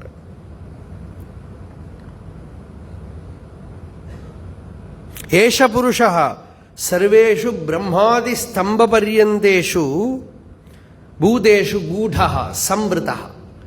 ഈ പൂർണ്ണപുരുഷൻ, ഈ ഭഗവാൻ, ഈ ആത്മാ, ഈ ചൈതന്യം, നിർവാണം എന്ത് വേണി പറഞ്ഞു, അത് സർവഭൂതങ്ങളിലും ഗൂഢമാണ്. വിവേകാനന്ദ സ്വാമികൾ ഒരു ടാബ്ലറ്റ് ഫോമിൽ പറഞ്ഞു, each soul is potentially divine. നിങ്ങൾക്ക് അറിയണില്ലേ, അത് നിങ്ങളുടെ ദോഷം. It is potentially divine. പക്ഷെ ഡിവൈൻ എന്ന് പറയുമ്പോൾ തന്നെ നമ്മൾ കൽപ്പിക്കും, അങ്ങനെയാണ് ഇങ്ങനെയാണ്, തലയിലൊരു കിരീടം വേണം, അറ്റ്ലീസ്റ്റ് ഒരു 4 കൈയെങ്കിലും വേണം. അങ്ങനെയൊക്കെ വികല്പങ്ങൾ ഉണ്ടാക്കിയാൽ ഇത് കാണാൻ പറ്റില്ല. ദിവ്യം എന്ന് പറയുമ്പോൾ പൂർണ്ണം, മരണമില്ലാത്തത്, ജനനമില്ലാത്തത്, ബന്ധവിമുക്തമായത്, ഇതൊക്കെയാണ് ദിവ്യം. നമ്മൾക്ക് എളുപ്പത്തിന് വേണ്ടി പറഞ്ഞു തന്ന കാര്യങ്ങൾ പലപ്പോഴും ഭ്രമമായിട്ട് തീരും. കണ്ണു കാണാത്ത ഒരാൾ പാലേ കണ്ടിട്ടില്ല, അയാളുടെ കുട്ടിക്ക് ദഹനക്കേട് പിടിച്ചു, വൈദ്യം പറഞ്ഞു കുട്ടി പാല് കുടിച്ചിട്ടാണ് ദഹനക്കേട് പിടിച്ചത്. അപ്പോ ഈ അന്ധൻ ചോദിച്ചു, പാലെങ്ങനെ ഉണ്ടാവും ചോദിച്ചു. വെളുത്തിട്ടുണ്ടാവുന്നു. വെളുപ്പ് എങ്ങനെ ഉണ്ടാവും ചോദിച്ചു. കൊക്ക് പോലെ ഉണ്ടാവുന്നു. കൊക്ക് എങ്ങനെ ഉണ്ടാവും ചോദിച്ചു. കൈ ഇതെങ്ങനെ വെച്ചിട്ട് തൊട്ട് നോക്കാൻ പറഞ്ഞു. ഇത്രയും വലിയ സാധനം വിഴുങ്ങിയോ? മരിച്ചു പോവാത്തത് വലിയ കാര്യം പറഞ്ഞു. അത്രയും ഒന്ന് പറഞ്ഞു കൊടുക്കാൻ പുറപ്പെട്ടതാണ്. ദൃഷ്ടാന്തോ നൈവ ദൃഷ്ട. ഈ ദൃഷ്ടാന്തമൊന്നും ശരിയാവില്ല. ഇത് ഉപമ അല്ലേ, ആളുകൾ സിംപ്ലിഫൈ ചെയ്യുന്നൊക്കെയാണ് പറയുന്നത്. What is simplification? How can the truth B simplified? Hydrogen plus oxygen water. അതൊന്ന് സിംപ്ലിഫൈ ചെയ്ത് പറയാം. ഹൈഡ്രജൻ എന്നൊരു പുരുഷൻ, ഓക്സിജൻ എന്നൊരു സ്ത്രീ, അവർ തമ്മിൽ ദിവ്യമായ ഒരു പ്രേമം. കുറച്ചു കാലം പിരിഞ്ഞിരുന്ന് വിരഹം കൊണ്ട് ഓക്സിജൻ ഹൈഡ്രജന്റെ പേരിൽ കുറെ കവിതകൾ എഴുതി. അതിനെക്കുറിച്ചുള്ള ദുഃഖം. അത് കഴിഞ്ഞ് അവസാനം അവരൊക്കെ ഒരു കല്യാണം കഴിച്ചു. അത് നമ്മൾ ഉത്സവമായിട്ട് കൊണ്ടാടുകയാണ്. ഹൈഡ്രജനും ഓക്സിജനും കല്യാണം കഴിച്ച ഒരു ദിവസം, ആ ദിവസം നമ്മൾ എല്ലാവരും കൂടെ ഇരുന്ന് ശാപ്പാട് കഴിക്കാം, അവരുടെ പേര് പറഞ്ഞിട്ട്. എന്തേ, ഇതൊക്കെയാണ് നമ്മൾ ചെയ്യണത്. ഇതാണ് വാസ്തവം. സിംപ്ലിഫൈ ചെയ്യാൻ പുറപ്പെട്ടതാ. പരമാർത്ഥത്തിനെ സിംപ്ലിഫൈ ചെയ്യാൻ പുറപ്പെട്ട് വന്ന് നിൽക്കുന്ന സ്ഥലമാണ് നെയ്യപ്പവും പാൽപ്പായസവും ഒക്കെ വേണം. അതും കൂടി ഇല്ലെങ്കിൽ നമ്മൾ എന്ത് ചെയ്യുക? നടക്കും.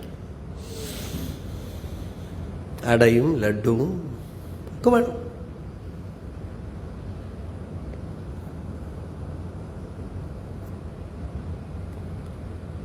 പക്ഷേ ഇതൊന്നുമല്ല കാര്യം. അതിനെ സിംപ്ലിഫൈ ചെയ്യാനൊന്നും പറ്റില്ല. It is utterly simple. നിങ്ങൾ ഈ പറയുന്ന ഉദാഹരണ ദൃഷ്ടാന്തങ്ങൾ കഥകളെയൊക്കെക്കാളും സിമ്പിളാണത്. നിങ്ങൾ കോംപ്ലക്സ് ആയി പോയതിന് എന്ത് ചെയ്യാൻ പറ്റും?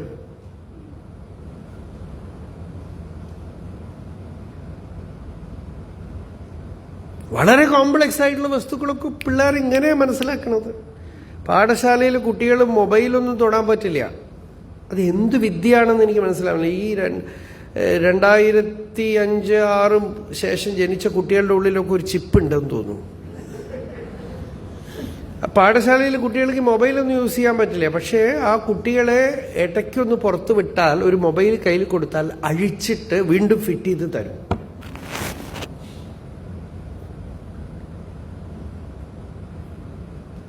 മൊബൈൽ കമ്പനിയുടെ ടെക്നോളജി സൈഡിൽ വളരെ ഉയർന്ന പഠിപ്പുള്ള ഒരാൾ ഉണ്ടായിരുന്നു.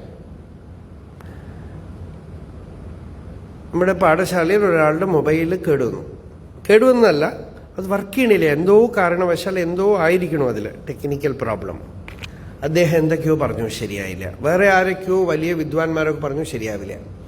അവിടെ അടിച്ചു തെളിച്ചുകൊണ്ടിരിക്കുന്ന ഒരു ചെക്കനുണ്ടായിരുന്നു. അയാൾ പറഞ്ഞു, അയ്യാ അതിനെ ഈ ആപ്പ് എടുക്കൂ, ഇതെടുക്കൂ, ഇങ്ങനെ അയാൾ അടിച്ചൊഴിച്ചോണ്ടേ പറയുക.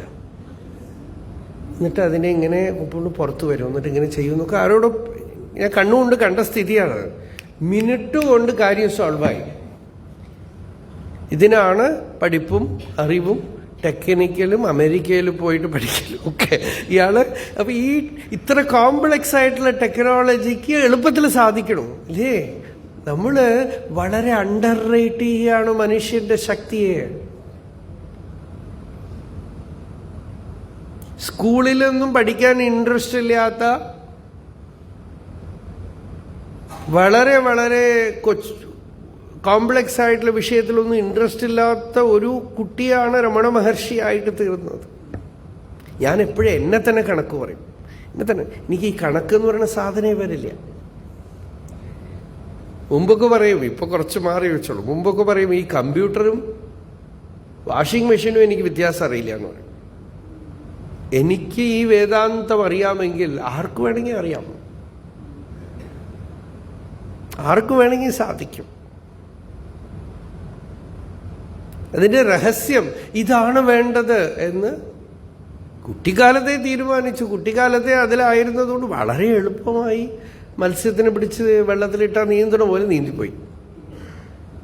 അത്രയേ ഉള്ളൂ. വളരെ സരളമാണ്. പല കാര്യങ്ങളും വല്ലാതെ ബുദ്ധിമുട്ടി കരഞ്ഞു പോകും. മാത്സ് സ്കൂളിൽ ഹോംവർക്ക് തന്നു കഴിഞ്ഞാൽ വരില്ല. ബേസിക് ചോദ്യത്തിനെ ഉത്തരവില്ല. ഒന്നും എന്തിനാ 2? 1 പോരെ.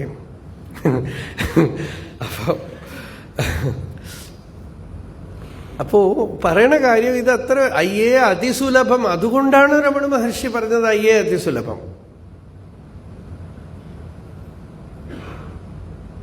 നൊയ്യാർ തമക്കുമുളം കയ്യാമലകക്കനി. ഭഗവാൻ പറഞ്ഞു വലിയ കോംപ്ലക്സ് ആയിട്ടൊന്നും അല്ലാത്ത ആളുകൾക്കും വളരെ എളുപ്പം എന്ന് പറഞ്ഞു. എന്തേ ബുദ്ധിമുട്ട് അവിടെ ഉണ്ട്? ഒന്നും അറിയാനൊന്നുമില്ല, ഒന്നും എവിടെയും പോകേണ്ട ആവശ്യമില്ല, വലിയ കോംപ്ലക്സ് ആയിട്ടുള്ള ഉഗ്രമായ സാധനങ്ങളൊന്നും ചെയ്യേണ്ട ആവശ്യമില്ല. അറിവ് തെളിവായി കഴിഞ്ഞാൽ, ഈ സത്യത്തിനെ അറിഞ്ഞു കഴിഞ്ഞാൽ ജീവിതമേ മനോഹരമായി തപസ്സായിട്ട് തീരും. ജ്ഞാന തപസ്സെന്നാണ്. അപ്പോ ഏഷ സർവേഷു ഭൂതേഷു ഗൂഢോത്മാന പ്രകാശതേ ഏഷ പുരുഷ. നോക്കൂ, ഇതിന്റെ ഭാഷ്യം വളരെ ഗംഭീരമാണ്. കഴിഞ്ഞ പ്രാവശ്യമൊക്കെ പറഞ്ഞിട്ടുണ്ട്, പലവട്ടം കേട്ടത് കൊണ്ട് കുഴപ്പമൊന്നുമില്ല. എല്ലാവരുടെ ഉള്ളിലും ഈ ആത്മാവുണ്ട്. ബ്രഹ്മാദി സ്തംഭപര്യന്ത ഭൂതങ്ങളിലുണ്ട്. ദർശന ശ്രവണാദി കർമ്മ അവിദ്യമായാച്ഛന്നോ അവിദ്യാമായാച്ഛന്ന അതഃ ഏവ ആത്മാന പ്രകാശത. അവിദ്യ കൊണ്ട്, അവിദ്യയാകുന്ന അവിദ്യാമായാച്ഛന്ന, അവിദ്യയാകുന്ന മായ കൊണ്ട് മറയ്ക്കപ്പെട്ടിരിക്കുകയാണെന്നാണ്. ശ്രദ്ധ വീണില്ല ആ സത്യത്തിൽ, അത്രയേ ഉള്ളൂ. ഡിസ്ട്രാക്റ്റഡ് ആണ്. അതുകൊണ്ട് തന്നെ ന പ്രകാശതേ ആത്മത്വേന കസ്യചിത്. ഇത് ഇവിടെ ഉള്ളത് ആത്മാവാണ്, ബ്രഹ്മമാണ്, ചൈതന്യമാണെന്ന് നിശ്ചയിച്ചില്ല. ശരിക്കും പറഞ്ഞാൽ നല്ല ഭക്തി ഉണ്ടെങ്കിൽ, ശ്രദ്ധയുണ്ടെങ്കിൽ അങ്ങോട്ട് നിശ്ചയിച്ച് ഇതാണ് എന്ന് വിശ്വസിച്ചാൽ പോലും സത്യപ്രകാശം. ഒരുപാട് അതിൻ്റെ അധ്യാരോപം, അപവാദ പ്രക്രിയ ഒന്നും ആവശ്യമില്ല. വിശ്വസിച്ചാലും മതി ഇവൻ ആത്മാവാണ്. പക്ഷെ ചിലർക്ക് പൂർവ്വപുണ്യം കൊണ്ട് അങ്ങനെ ധ്യാനിക്കാനുള്ള ഒരു സുഖം ഉണ്ടാവും. ഞാൻ ആത്മാവാണ്, ശുദ്ധ ചൈതന്യമാണ്, ബ്രഹ്മമാണ്, എനിക്ക് ജനനമോ മരണമോ ഇല്ല, പരമപവിത്രമായ വസ്തുവാണ് ഞാൻ, ആകാശം പോലെ നിർമ്മലമായ ചൈതന്യമാണ്. ഇങ്ങനെ ധ്യാനത്തിൽ ബുദ്ധിയെ മുക്കുക.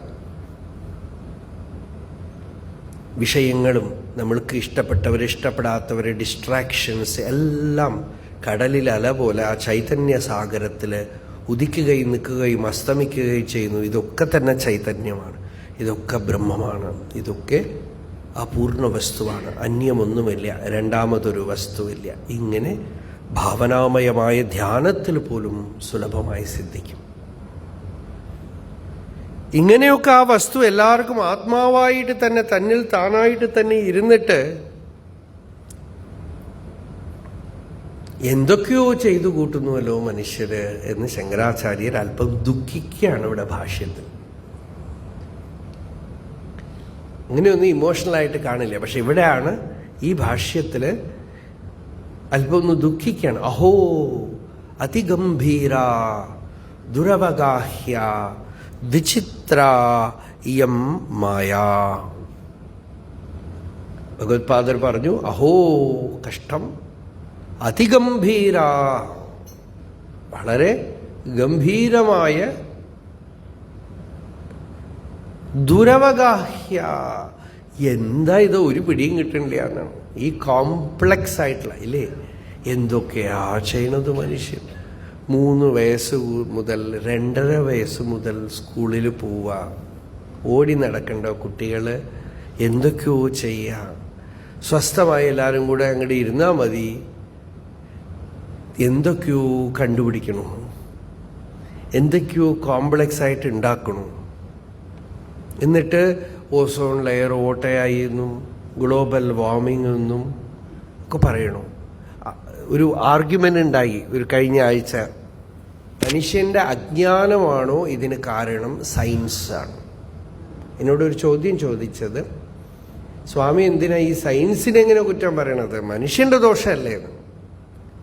ശരിയാണ്, മനുഷ്യന്റെ ദോഷമാണ്. മനുഷ്യന്റെ ദോഷം അനാദികാലമായിട്ട് ഇങ്ങനെ തന്നെ ഇരുന്നിട്ടുണ്ട്. ആ ദോഷം കൊണ്ട് അത് മാറ്റാൻ പറ്റില്ല. അത് ചില ആളുകളിൽ മാറും, അവർ രക്ഷപ്പെട്ടു പോകും. അന്നും മനുഷ്യന് രാഗദ്വേഷം ഉണ്ടായിരുന്നു, അന്നും യുദ്ധം ചെയ്തിരുന്നു, അന്നും തൻ്റെ ചുറ്റുമുള്ളതിനെ നശിപ്പിച്ചിരുന്നു, ഒക്കെ ചെയ്തിരുന്നു, അങ്ങോട്ടും ഇങ്ങോട്ടും തല്ലിയിരുന്നു, ഒക്കെ ചെയ്തിരുന്നു. പക്ഷേ അതുകൊണ്ട് ദോഷം ആ ചെറിയ ഒരു ചുറ്റുവട്ടത്തിലേ വരുള്ളൂ. പക്ഷേ ഇയാളുടെ അവിദ്യ ഇയാൾക്കുള്ള ദോഷമാണ്. അതിന് ടൂൾ കിട്ടി, പവർഫുൾ ടൂൾ. ഈ ടൂൾ ഇല്ലെങ്കിൽ നോക്കൂ, ഈ ടൂളൊക്കെ അതുകൊണ്ടാണ് ദ്രോണാചാര്യര് ഏകലവ്യൻ എനിക്ക് ധനുർവിദ്യ അറിയുന്നു പറഞ്ഞ വിരൽ ആദ്യം മുറിച്ചു വാങ്ങിച്ചത്. അത്യപകടമായ കാര്യമാണ്. കാരണം അവന് വിവരമില്ല, വിവേകമില്ല, അവന് ഒട്ടും വിവേകമില്ല. ആ വിരൽ മുറിച്ചിട്ട് പോലും ഈ വിദ്വാൻ ദുര്യോധനന്റെ പക്ഷത്തിന് പോയി യുദ്ധത്തിന് നിന്നു.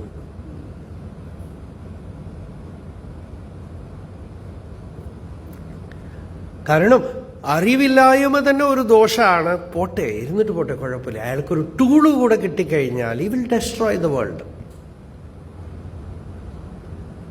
അറിവില്ലായ്മയ്ക്ക് അത്ര വലിയ പരിഹാരമില്ല. കാരണം പ്രകൃതിയിൽ മുഴുവൻ ഉള്ളതാണ്. മൃഗങ്ങളിൽ നിന്നൊക്കെ ഇവോൾവായി മനുഷ്യൻ വരുമ്പോൾ മൃഗത്തിന് നോക്കൂ, അതിന് വിശപ്പിന് വേണ്ടി അതിൻ്റെ ക്രൗര്യം, നമ്മൾ അനിമലിസ്റ്റിക് എന്നൊക്കെ പറയണു, മൃഗീയത കൊണ്ട് കുഴപ്പമില്ല. മൃഗങ്ങൾ എല്ലാ കാലത്തും ഒരേപോലെ തന്നെ ഇരിക്കുന്നത്. വേറൊരു മൃഗത്തിനെ കണ്ട് അറ്റാക്ക് ചെയ്യും, അതിന് വിശപ്പ് വരുമ്പോൾ കടിച്ചു തിന്നും, ഇണചേരാനായിട്ട് യുദ്ധം ചെയ്യും.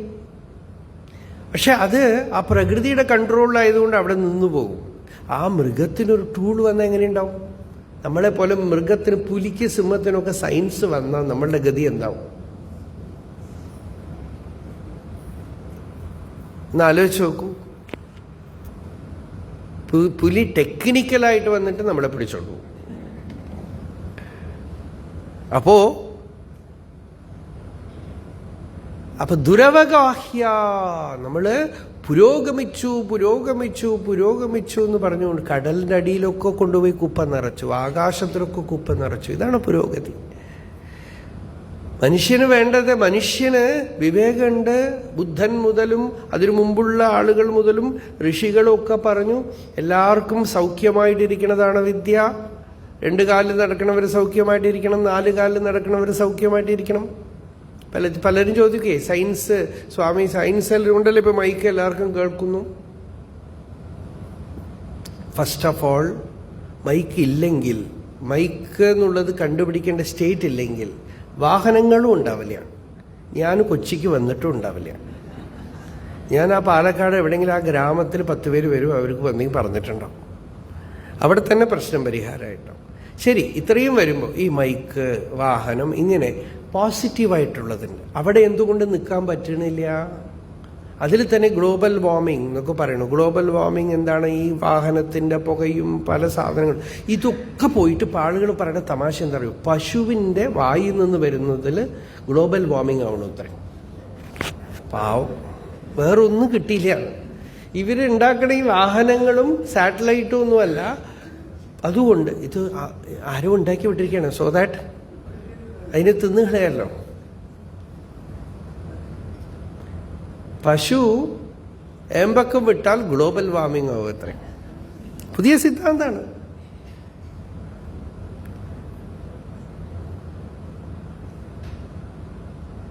എന്ത് വിഡ്ഢിത്തമും ഗംഭീരമായിട്ട് പറഞ്ഞ് ഇട്ട് കഴിഞ്ഞാൽ ആളുകൾ സ്വീകരിക്കും. അത്രയേ ഉള്ളൂ. അതൊരു സുഭാഷിതമുണ്ട്, എന്ത് നിനക്ക് ഉറപ്പില്ലാത്ത കാര്യമാണെങ്കിൽ ഉറക്കെ പറഞ്ഞോളൂ എന്നാണ്. അറിവില്ലാത്തവർ വിശ്വസിക്കും, അറിവുള്ളവർക്ക് സംശയം വരുന്നു. അതാണ് കാര്യം. അപ്പോ ഇതാണ്. അപ്പോ അഹോ അതിഗംഭീര മായ എന്ന് പറയുന്ന ഒരു ശക്തി എന്താന്ന് വെച്ചാൽ മനുഷ്യന്റെ കളക്റ്റീവ് ഇഗ്നറൻസ് ആണെന്ന് പറയാം, പ്രകൃതിയുടെ ശക്തിയാണെന്ന് പറയാം. അതൊരു കണ്ടുപിടിക്കാനൊന്നും പറ്റില്ല. നമ്മൾ കവിതയൊക്കെ ആവുമ്പോൾ അത് ദേവിയായിട്ട് മാറി. ശങ്കരാചാര്യർ തന്നെ പറയുന്നുണ്ട്, സരസ്വതി എന്നും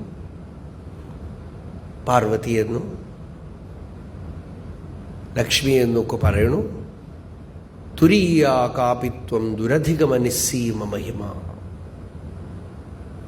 മഹാമായ വിശ്വം ഭ്രമയതി പരബ്രഹ്മ മഹിഷി. തുരീയാകാപിത്വം, ജാഗ്രത്തിൽ അതിനെ പിടികിട്ടണില്ല, സ്വപ്നത്തിൽ പിടികിട്ടണില്ല, സുഷുപ്തിയിലും പിടികിട്ടണില്ല. അപ്പോൾ അതിന്റെ സോഴ്സ് എവിടെയാ? തുരീയത്തിലാണെന്നാണ് ആ ശക്തി. ദുരധികമനിസ്സീമ മഹിമ, വെരി ഡിഫിക്കൽട്ട് ടു ട്രാൻസെൻഡ്. ദുരവഗാഹ്യ വിചിത്ര ഇയം മായ യദയം സർവോ ജന്തു, എല്ലാ ജന്തുക്കളും പരമാർത്ഥത, വാസ്തവത്തിൽ പരമാർത്ഥ സതത്വ അപി, പരമാർത്ഥ തത്വമാണെങ്കിലും പരമാർത്ഥത്തിൽ ആത്മാവാണെങ്കിലും ഏവം ബോധ്യമാനഃ അപി, ആചാര്യനും ശാസ്ത്രങ്ങളും ഒക്കെ തന്നെ ഇത് നീ ആത്മാവാണ്, തത്വമസി എന്ന് പറഞ്ഞു കൊടുത്താലും, തത്വമസി എന്ന് അസകൃത് പല തവണ പറഞ്ഞു കൊടുത്താലും, അഹം പരമാത്മേതി ന ഗൃഹാതി, താൻ അഖണ്ഡത്തിൽ ഒന്നാണെന്ന് അറിയണില്ല. അനാത്മാനം, ആത്മാവല്ലാത്തതായ ദേഹേന്ദ്രിയാദി സംഘാതം, ദേഹം, ഇന്ദ്രിയം, മനസ്സ്, ബുദ്ധി മുതലായിട്ടുള്ള കോൺഫ്ലുവൻസ്, കോൺഗ്ലോമറേഷൻ, കളക്ഷൻ, അതിനെ താനെന്ന് കരുതുകയും അതിൻ്റെ പ്രോസസ്സിനെയൊക്കെ തന്നിൽ ആരോപണം ചെയ്ത് വിഷമിക്കുകയും ചെയ്യണു. ദൃശ്യമാനമപി ഘടാധിപത്, ഒരു കുടം പോലെ കാണപ്പെടുന്ന വസ്തുവാണെങ്കിൽ പോലും ആത്മത്വേന ഇത് ഞാനാണ് എന്ന് ധരിക്കുന്നു. അഹം അമുഷ്യപുത്ര, ഞാൻ ഇന്ന ആളുടെ മകനാണ്, ഇന്ന ആളുടെ മകളാണ്, പേരക്കുട്ടിയാണ്, അതാണ് ഇതാണെന്നൊക്കെ പറഞ്ഞുകൊണ്ട് നടക്കുന്നു. ഇതി ഉച്യമാനോപി ഗൃഹാതി നൂനം പരസ്യൈവ മായയാമോ മുഹ്യമാന. ആ പരമേശ്വരന്റെ മായ കൊണ്ട് മോഹിച്ചിട്ട് ഗംഭ്രമീതി എന്നാണ്, നല്ലവണ്ണം ഭ്രമിക്കുന്നു. നാഹം പ്രകാശ സർവസ്യ യോഗമായ സമാവൃത. ഗീതയിൽ ഭഗവാൻ പറഞ്ഞു, ഞാൻ എല്ലാവർക്കും ഒന്നും പ്രകാശിക്കണേ. മൂഢോയം നാഭിജാനാതി ലോകോ മാമജമവ്യയം. മൗഢ്യം വന്നുപോയ ബുദ്ധിയോടുകൂടി ഉള്ളവര് ജനനമില്ലാത്തതും അവ്യയമായിട്ട് എന്ന് വെച്ചാൽ തീർന്നു പോവാത്തത്, ഇൻഎക്സോസ്റ്റിബിൾ, പൂർണ്ണമായിട്ടുള്ളതുമായ ആ മണ്ഡലത്തിനെ അറിയണില്ല. They are in the plane of exhausting things like body, mind, senses, pranam. ജനനം മരണമില്ലാത്ത ആ മണ്ഡലത്തിനെ അവരെ അറിയണില്ല. ന പ്രകാശത്തെ അസംസ്കൃത ബുദ്ധേ അവിജ്ഞേയത്വാത്. ബുദ്ധി സംസ്കൃതമല്ലെങ്കിൽ, ബുദ്ധി തെളിച്ചം വന്നിട്ടില്ലെങ്കിൽ അറിയാൻ പറ്റില്ല. ന പ്രകാശത്തെ ഇത്യുക്തം. എപ്പോ അറിയപ്പെടും? ദൃശ്യത്തെ സംസ്കൃതയാ അഗ്രിയയാ, അഗ്രമിവ അഗ്രിയയാ തയാ. ബുദ്ധി നല്ലവണ്ണം റീഫൈൻഡ് ആയി കഴിയുമ്പോൾ, തെളിഞ്ഞു കഴിയുമ്പോൾ, അതിൻ്റെ നൂലാമാലകളൊക്കെ വിട്ട് കഴിയുമ്പോൾ, നോൺ എസെൻഷ്യൽസ് ഒക്കെ വിട്ട് കഴിയുമ്പോൾ, ഒറ്റയടിക്കത് ആ സത്യത്തിൽ ഏകാഗ്രപ്പെട്ട് കഴിയുമ്പോൾ അഗ്രമിവ എന്ന് വെച്ചാൽ ഒരു ദർഭ പോലെ അങ്ങനെ ഏകാഗ്രമായി വൺ പോയിന്റഡ് ആയിട്ട് തീരുമ്പോൾ സൂക്ഷ്മവസ്തു നിരൂപണപരയാ, സൂക്ഷ്മമായ വസ്തുവിനെ നിരൂപണം ചെയ്യാനുള്ള ശക്തി ഉള്ളതാവുമ്പോൾ സൂക്ഷ്മദർശിഭിഹി, സൂക്ഷ്മദർശനത്തിന് പാടവമുള്ള യോഗികൾ, മുനികൾ അതിനെ കാണുന്നു. സൂക്ഷ്മം ദ്രഷ്ടും ശീലം, അവരുടെ ശീലം തന്നെ അതിനെ ദർശിക്കലാണെന്നാണ്. അവർക്ക് ഇത് അറിയപ്പെടും എന്ന് പറയും. ഇതാണ് ഈ മന്ത്രത്തിൻ്റെ സാരം. ഈ രഥരൂപകൽപ്പന പറഞ്ഞതെന്ന് ഇവിടെ വന്ന് നമ്മൾ അടുത്ത മന്ത്രത്തിൽ ധ്യാനത്തിനെ പറയുകയാണ്. വാക്ക്, മനസ്സിനെയൊക്കെ, ഇന്ദ്രിയങ്ങളെയൊക്കെ ജയിക്കുക എന്ന് വെച്ചാൽ ആത്മജ്ഞാനം കൊണ്ട്. വിജിത ഋഷീക വായുഭി അദാന്ത മനസ്തുരകം. മനസ്സെന്നുള്ള കുതിര. ഇത് ഭാഗവതത്തിലുള്ള ശ്രുതിഗീതയിലെ ഒരു ശ്ലോകമാണ്. ഋഷീകം എന്ന് വെച്ചാൽ ഇന്ദ്രിയങ്ങൾ, വായു, പ്രാണൻ, ഇതൊക്കെ നിയമനം ചെയ്ത് മനസ്സെന്നുള്ള കുതിരയെ പിടിച്ച് കെട്ടുകയാണ്. യൈഹ യതന്തി യന്തും അതിലോലമുപായഖിത. വളരെ വളരെ ഗംഭീരമായ കാര്യമാണ് പറയണത്. പലവിധ ഉപായങ്ങൾ ഉപയോഗിച്ച്, ടെക്നിക്ക്, മെത്തേഡൊക്കെ ഉപയോഗിച്ച് ആളുകൾ വിചാരിക്കുകയാണ് ഈ ടെക്നിക്ക്, ആ മെത്തേഡ് എന്തോ രഹസ്യം, ഞങ്ങൾക്ക് ഈ വിദ്യ കിട്ടി, രാജയോഗ വിദ്യ കിട്ടി, ശിവരാജയോഗ വിദ്യയുണ്ട്, എന്തൊക്കെയോ എന്ന് വെച്ചാൽ നമ്മൾ വിചാരിക്കുകയാണ് ഇത് ചില ആളുകൾ സാധിച്ചു കഴിയുമ്പോൾ അത് സാധാരണ വഴിയായിരിക്കില്ലേ, എന്തോ ഒരു സീക്രട്ട് ഉണ്ട്. രമണ മഹർഷിയുടെ അടുത്തൊക്കെ ഒന്ന് ചോദിക്കും, നിങ്ങൾ സീക്രട്ടായിട്ട് ചെയ്യണ ഉപാസന എവിടെയാണെന്നൊക്കെ ചോദിക്കും. അതിൻ്റെ വിഗ്രഹം എന്തെങ്കിലുമൊക്കെ ഉണ്ടാവണം അവരുടെ കയ്യിൽ, അല്ലെങ്കിൽ എങ്ങനെ പറ്റുമെന്നാണ്. അപ്പോൾ ഉപായം ചെയ്ത് അതുകൊണ്ട് ഖേദിക്കുകയാണെന്നാണ്. പല ഉപായങ്ങൾ കൊണ്ട് എന്തോ രഹസ്യം ഞാൻ തുറക്കാൻ പോണു, ശ്രീവിദ്യാ ഉപാസന. അങ്ങനെ ആളുകൾ സർവത്ര ശ്രീവിദ്യയാണ് ഇപ്പോൾ. അതൊക്കെ അത് ആർക്ക് വേണോ അവർക്ക് അങ്ങനെ ആവശ്യമുണ്ടെങ്കിൽ അതെങ്ങനെ, അതിന് ചില ആ ഉപാസനയ്ക്ക് തന്നെ ചില നിയമങ്ങളൊക്കെ ആ ഉപാസനാശാസ്ത്രം എഴുതി വെച്ചവർ വെച്ചിട്ടുണ്ട്, അതുപോലും ആർക്കും ഇല്ല. ചില ആളുകൾ അവർക്ക് പ്രസിദ്ധി കിട്ടണമെന്ന് പറഞ്ഞാൽ, അല്ലെങ്കിൽ ശിഷ്യന്മാരെ കിട്ടണമെന്ന് പറഞ്ഞാൽ അവർ, നമ്മൾ വിചാരിക്കണം ലാർജ് ഹാർട്ടഡായിട്ട് കൊടുക്കുകയാണെന്നാണ്. ഒരു ഡോക്ടർ ക്യാൻസറിൻ്റെ മരുന്ന് എല്ലാവർക്കും, ആ ഡോക്ടർ വളരെ ലാർജ് ഹാർട്ടഡാണ്, എല്ലാവർക്കും ക്യാൻസറുടെ മരുന്ന് കൊടുക്കണമെന്ന് പറഞ്ഞാൽ ലാർജ് ഹാർട്ടഡ്നെസ് ആണോ, വിശാല ഹൃദയമാണോ? ആർക്ക് വേണോ അവർക്കാണ് കൊടുക്കേണ്ടത്, അല്ലേ? ഇതുപോലെ ഇങ്ങനെ ഒരുപാട് ഉപായങ്ങൾ ഇങ്ങനെ വിസ്തരിച്ചെടുക്കുകയാണ്, ഇടുകയാണ്. അപ്പോൾ വ്യസന ശതാൻവിതാഹ,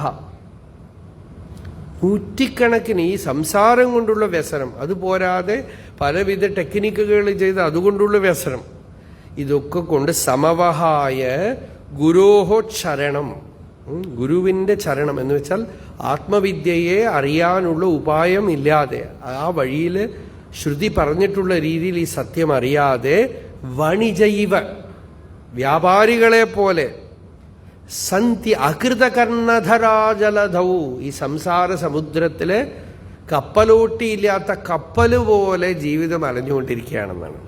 ഒരു നല്ല കപ്പലോട്ടി ഉണ്ടെങ്കിൽ അതാണ് ഭഗവാൻ. അക്ഷരമണമാലയിലെ ഒരു പാട്ട് വന്നു, എന്നെ പാട്ട്, மீகாமனில்லாமல் மா காற்று அலைக்கலம் ஆகாமல் காத்தருள் അരുണാചല. മാ കാറ്റ്, വലിയ കാറ്റ്. സംസാരത്തിൽ നമുക്ക് അറിയാലോ എന്തൊക്കെ പ്രശ്നങ്ങൾ വരും. വലിയ വലിയ കൊടുങ്കാറ്റ് പോലുള്ള അനുഭവങ്ങളൊക്കെ വരുമ്പോൾ ഒരു കപ്പലിന് നല്ല കപ്പിത്താനുണ്ടെങ്കിൽ അയാൾക്ക് ഈ കപ്പൽ എങ്ങനെ ഓടിച്ച് ഇതിന്ന് വെളിയിൽ കൊണ്ടുപോകണമെന്നറിയാം. അങ്ങനെ ഒരാളില്ലാത്ത കപ്പലിൽ പോണ പോലെ ഈ സംസാരത്തിൽ ഞാൻ വിഷമിക്കാതിരിക്കണം, എനിക്കൊരു വഴികാട്ടിയായിട്ട് എൻ്റെ മുമ്പിൽ വന്ന് നിൽക്കൂ എന്ന് അരുണാചലേശ്വരനോട് പ്രാർത്ഥിക്കുകയാണ്. ഒരു കർണധരഹ അതാണ്. അപ്പോൾ അതും നമ്മളെ തുടർന്ന് ഇത് ഭാഗവതത്തിലെ ശ്രുതിഗീതയാണ് പറഞ്ഞത്. ഈ സാരഥി എന്നുള്ള ആശയത്തിന്, തേരോട്ടി എന്നുള്ള ആശയത്തിന് വേണ്ടിയിട്ട് തുടർന്ന് ഉള്ള മന്ത്രം നമ്മൾ നാളെ കാണാം. അരുണാചല ശിവ, അരുണാചല ശിവ, അരുണാചല ശിവ, അരുണാചല, അരുണാചല ശിവ, അരുണാചല ശിവ, അരുണാചല ശിവ, അരുണാചല. അപർണ ചെയ്യണ വിധം കണ്ടിട്ട് എനിക്ക് വല്ലാതെ ഇഷ്ടമായി. ഈ സ്ഥലവും നല്ല സൗകര്യമായിട്ടുണ്ട്, ഉപനിഷത്ത് നടക്കാൻ എല്ലാവർക്കും ഭക്ഷണമൊക്കെ കൊടുത്ത് താമസിക്കാനും സൗകര്യം. ഇവിടെ ആര് ചെയ്യും? സത്സംഗത്തിന് വേണ്ട എല്ലാ അറേഞ്ച്മെൻ്റ് ഉണ്ട്. ഈശ്വര അനുഗ്രഹം അങ്ങനെയൊക്കെ അഭാവം വരണം. സഹനാ ഭവതു സഹനോ ഭുനക്തു സഹ വീര്യങ്കരവാവഹൈ തേജസ്വിനാവധീതമസ്തു മാ വിദ്വിഷാവഹൈ. ഓം ശാന്തി ശാന്തി ശാന്തി.